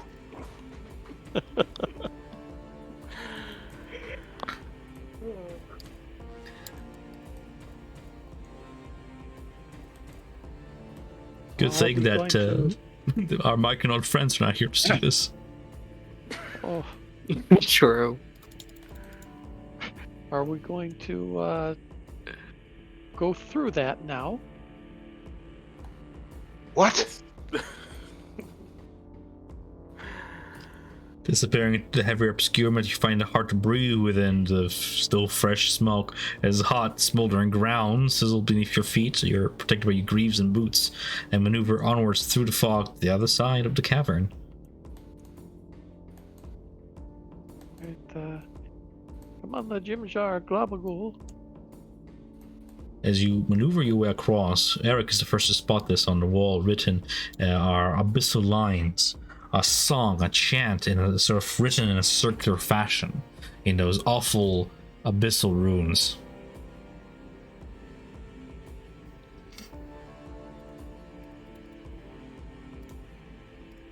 I can't read Abyssal.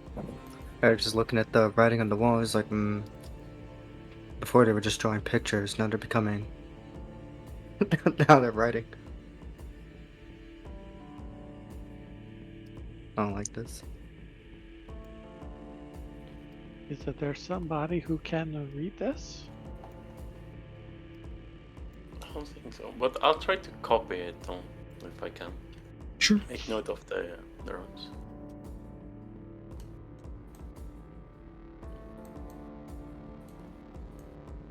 We can ask later, but I don't think we'll find many who will be willing to share.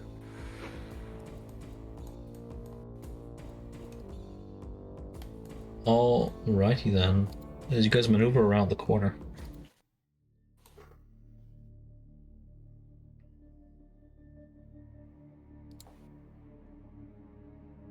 and advance cautiously through the dim-lit cavern. You sense it at first, a foul stench assails your senses, an acrid mix of decay. You pass by flickering fires, their light revealing a crude outline of a camp, scattered with makeshift tents made from tattered animal hides and grim trophies of past hunts. The gnolls have established a lair here around the corner.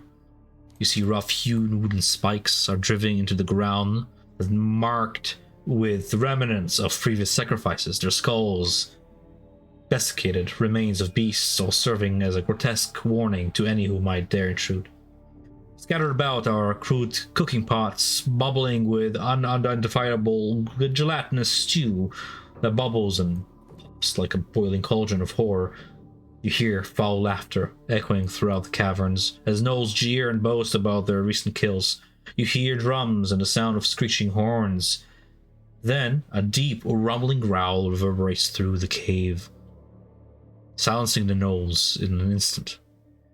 From the shadows, those of you who peer around the corner, you see emerging from the shadows of the camp is a towering figure draped in the skins of slain foes, its gaunt features twisted with madness, its eyes gleam with unnatural hunger, and the gnolls begin to chant a name. Gnashrak. Gnashrak, harbinger of hunger. The war band leader dragged the wicked three-headed flail in its wake, like an embodiment of the savage gifts bestowed upon him by Yinagu himself. As he steps forward, the creatures seem to lead its pack in some sort of a ritualistic ceremony. This Gnashrak begins to paint the cavern walls with blood of captured prey as it begins to sacrifice and paint the walls, each stroke a tribute to his dark lord. The sickening ritual transforms the cave into a nightmarish tapestry of violence as he snarls out incantations in its demonic tongue to its demonic patron. and you realize that you have stumbled upon a camp that is not merely a gathering of gnolls, but a bastion to Yunagu's cult itself. Scouting ahead camp, you see an altar to chaos, and bloodshed has been constructed, laid upon which you can see another piece of that dwarven tablet with glowing runes sitting amid a collection of treasure offered to the Gnoll Lord. And as the weight of the depravity presses down upon you, there you interrupt the ritual of carnage and hunger in this dark dominion.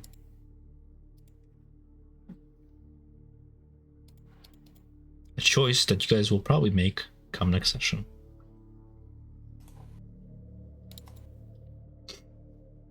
We're going home. That's the choice. For the sake of narrative, I'm going to show you what you guys are looking at without revealing your tokens. Thanks. You can look at this from around a corner safely without being detected.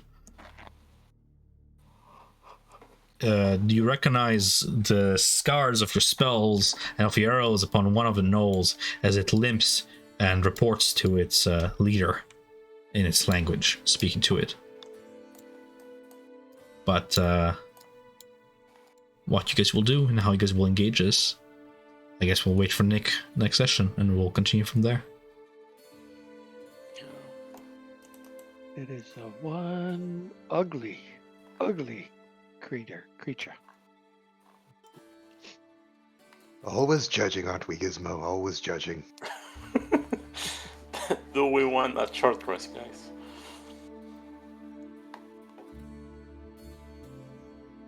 Not everyone at the same time, please.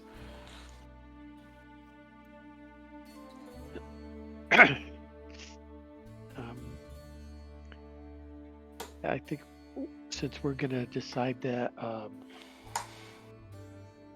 we're not gonna. This is the end of our session tonight, right? So Well, I think short that's for the rest. best, yeah, because 9:30 and we're here without Nick. I think that's a good point. Yeah, so yeah, I don't mind us sliding back someplace quote unquote safer. We think we could get away with a short rest in here. I don't know. We've already been reported on.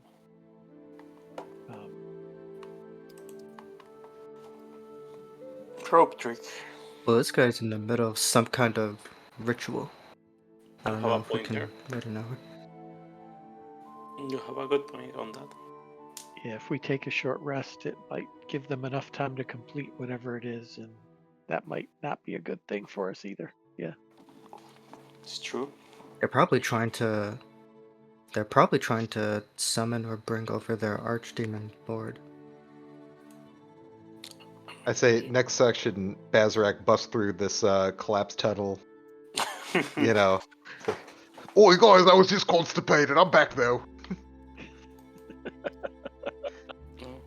All those mushrooms. We discovered that Bazarak is really a weird gnoll. Where Jackal, yeah.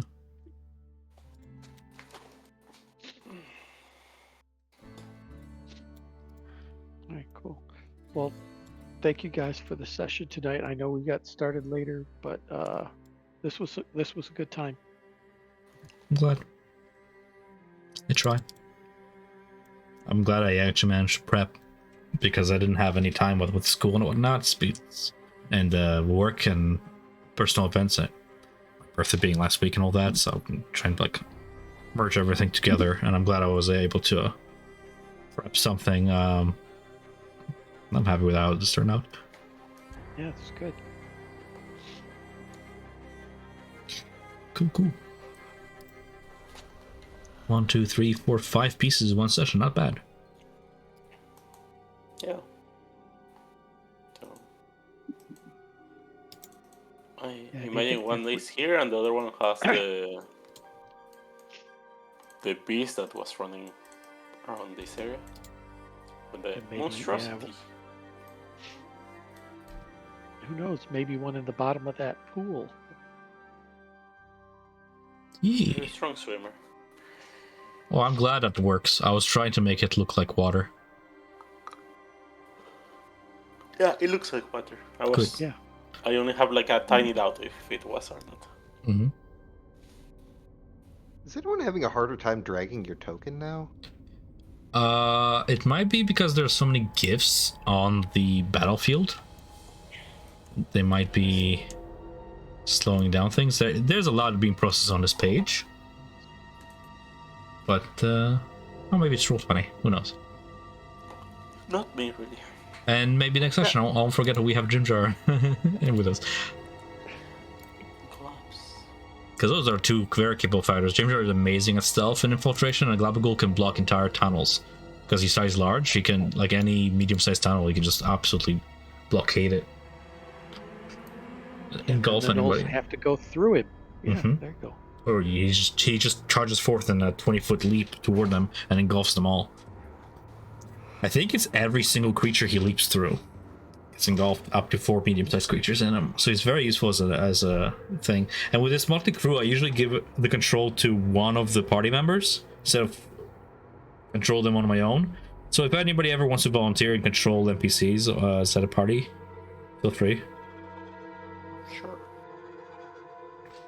So, question: if we throw glabs from the ceiling and it lands on top of one of the gnolls, will he engulf him? I don't think so. From the ceiling? I wanna make it sure. If he falls on top of him, yeah, that's an engulf. Okay, cool. Any creature that walks into him or is being or if they cross his space, get engulfed. That's just straight up to Jata's cube. Okay.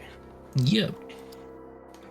Are you trying to think we're going to somehow levitate him or hoist him up above and drop him on people? Yeah. Set him as part of a trap. Yeah.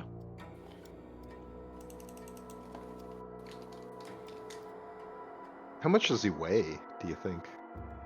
I think it matters only if you get really specific about it. It's far easier for you to just tell me what you want to do, and I'll tell you whether or not it's possible and how. You know what? Now that I think about way more than catapult would be able to throw. I was just thinking of that, but like a way catapult more can than that. toss so, stones, yeah.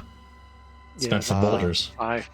5 pounds or something. He's like that. ooze. I would imagine he's less dense than stone. Probably as dense as any other living being of his size. Viscous enough so it's not easy to escape out of him. So there's that. But I don't think there's any specific way unless you look into like some 3.5 content. For the most part, it's up to the DM to just be like, rule of cool. Yes, that's allowed, Or more than 500 pounds, do you think? I'm just thinking of levitate, possibly. I think you can levitate Glabagul. Okay. Yeah, I was just curious. I mean, if no one else wants to, I'll volunteer to pilot Glabagul. How much does a horse weigh in pounds? A lot. A lot. Yeah, horses are really heavy. Yeah. I mean, I'm just gonna rule of cool it. I'm gonna say yes, you can levitate Glabagul just because it's funny and it makes the game funner. Works for me. Yeah.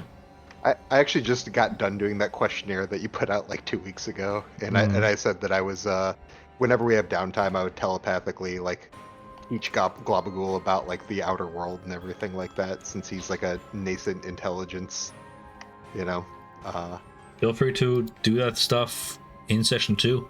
As much as combat is fun and all that, there's also plenty of room between travels to just talk to one another. Yeah. Cool. Anyway, you guys are creeping around the corner. Bazrak's coming from around the other side.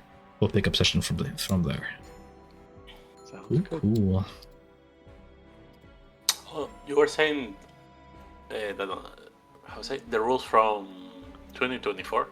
No, so is there anything interesting? They changed a lot of conditions in the ways I like, especially exhaustion, for example. I'll give you the short run of it.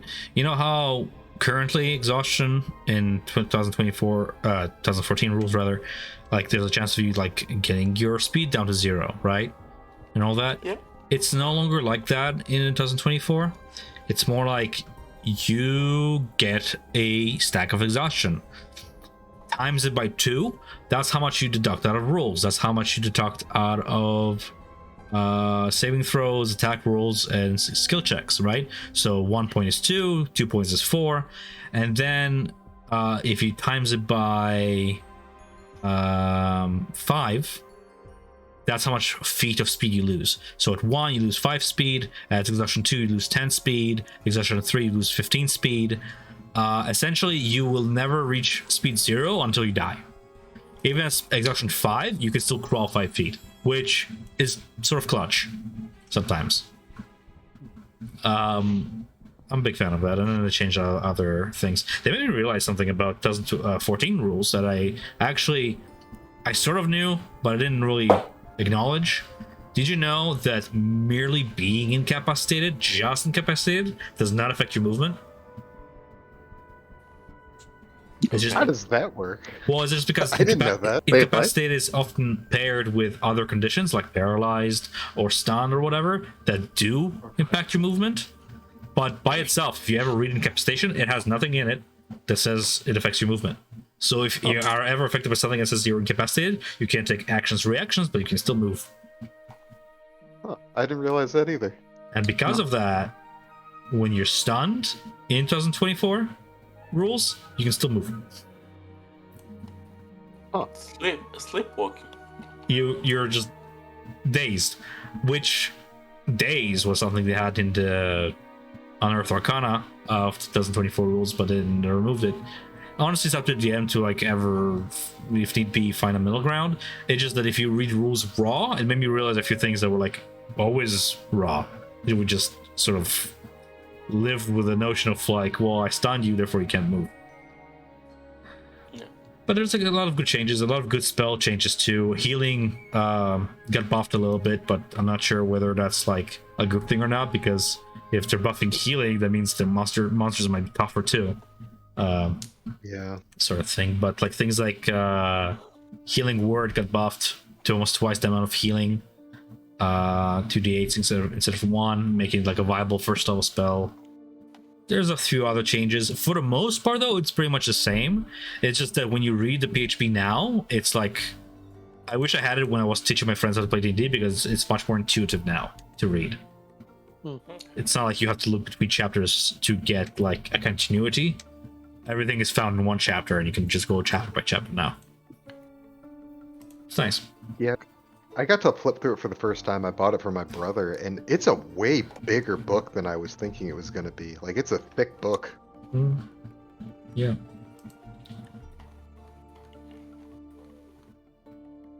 I like it. I bought it for Roll20, so we have access to it if need be. If you guys ever want to switch your sheets over to the 2024 version, so it look more like the D&D Beyond sheets, feel free. Personally, I'm still using the 2014 sheets for monsters because that's what I'm used to. But the new sheets look pretty good. So maybe when I start a new campaign, I'll start one where I can start getting used to the new format. Yeah. Cool. Oh, guys, I'm gonna leave you. I have an inspection in 10 minutes. Have a good one. Yeah. Yep. I'm taking off too. Take- Thanks for the game, guys. Take Talk to care. you later. Yeah. Have a good night. See ya. Bye.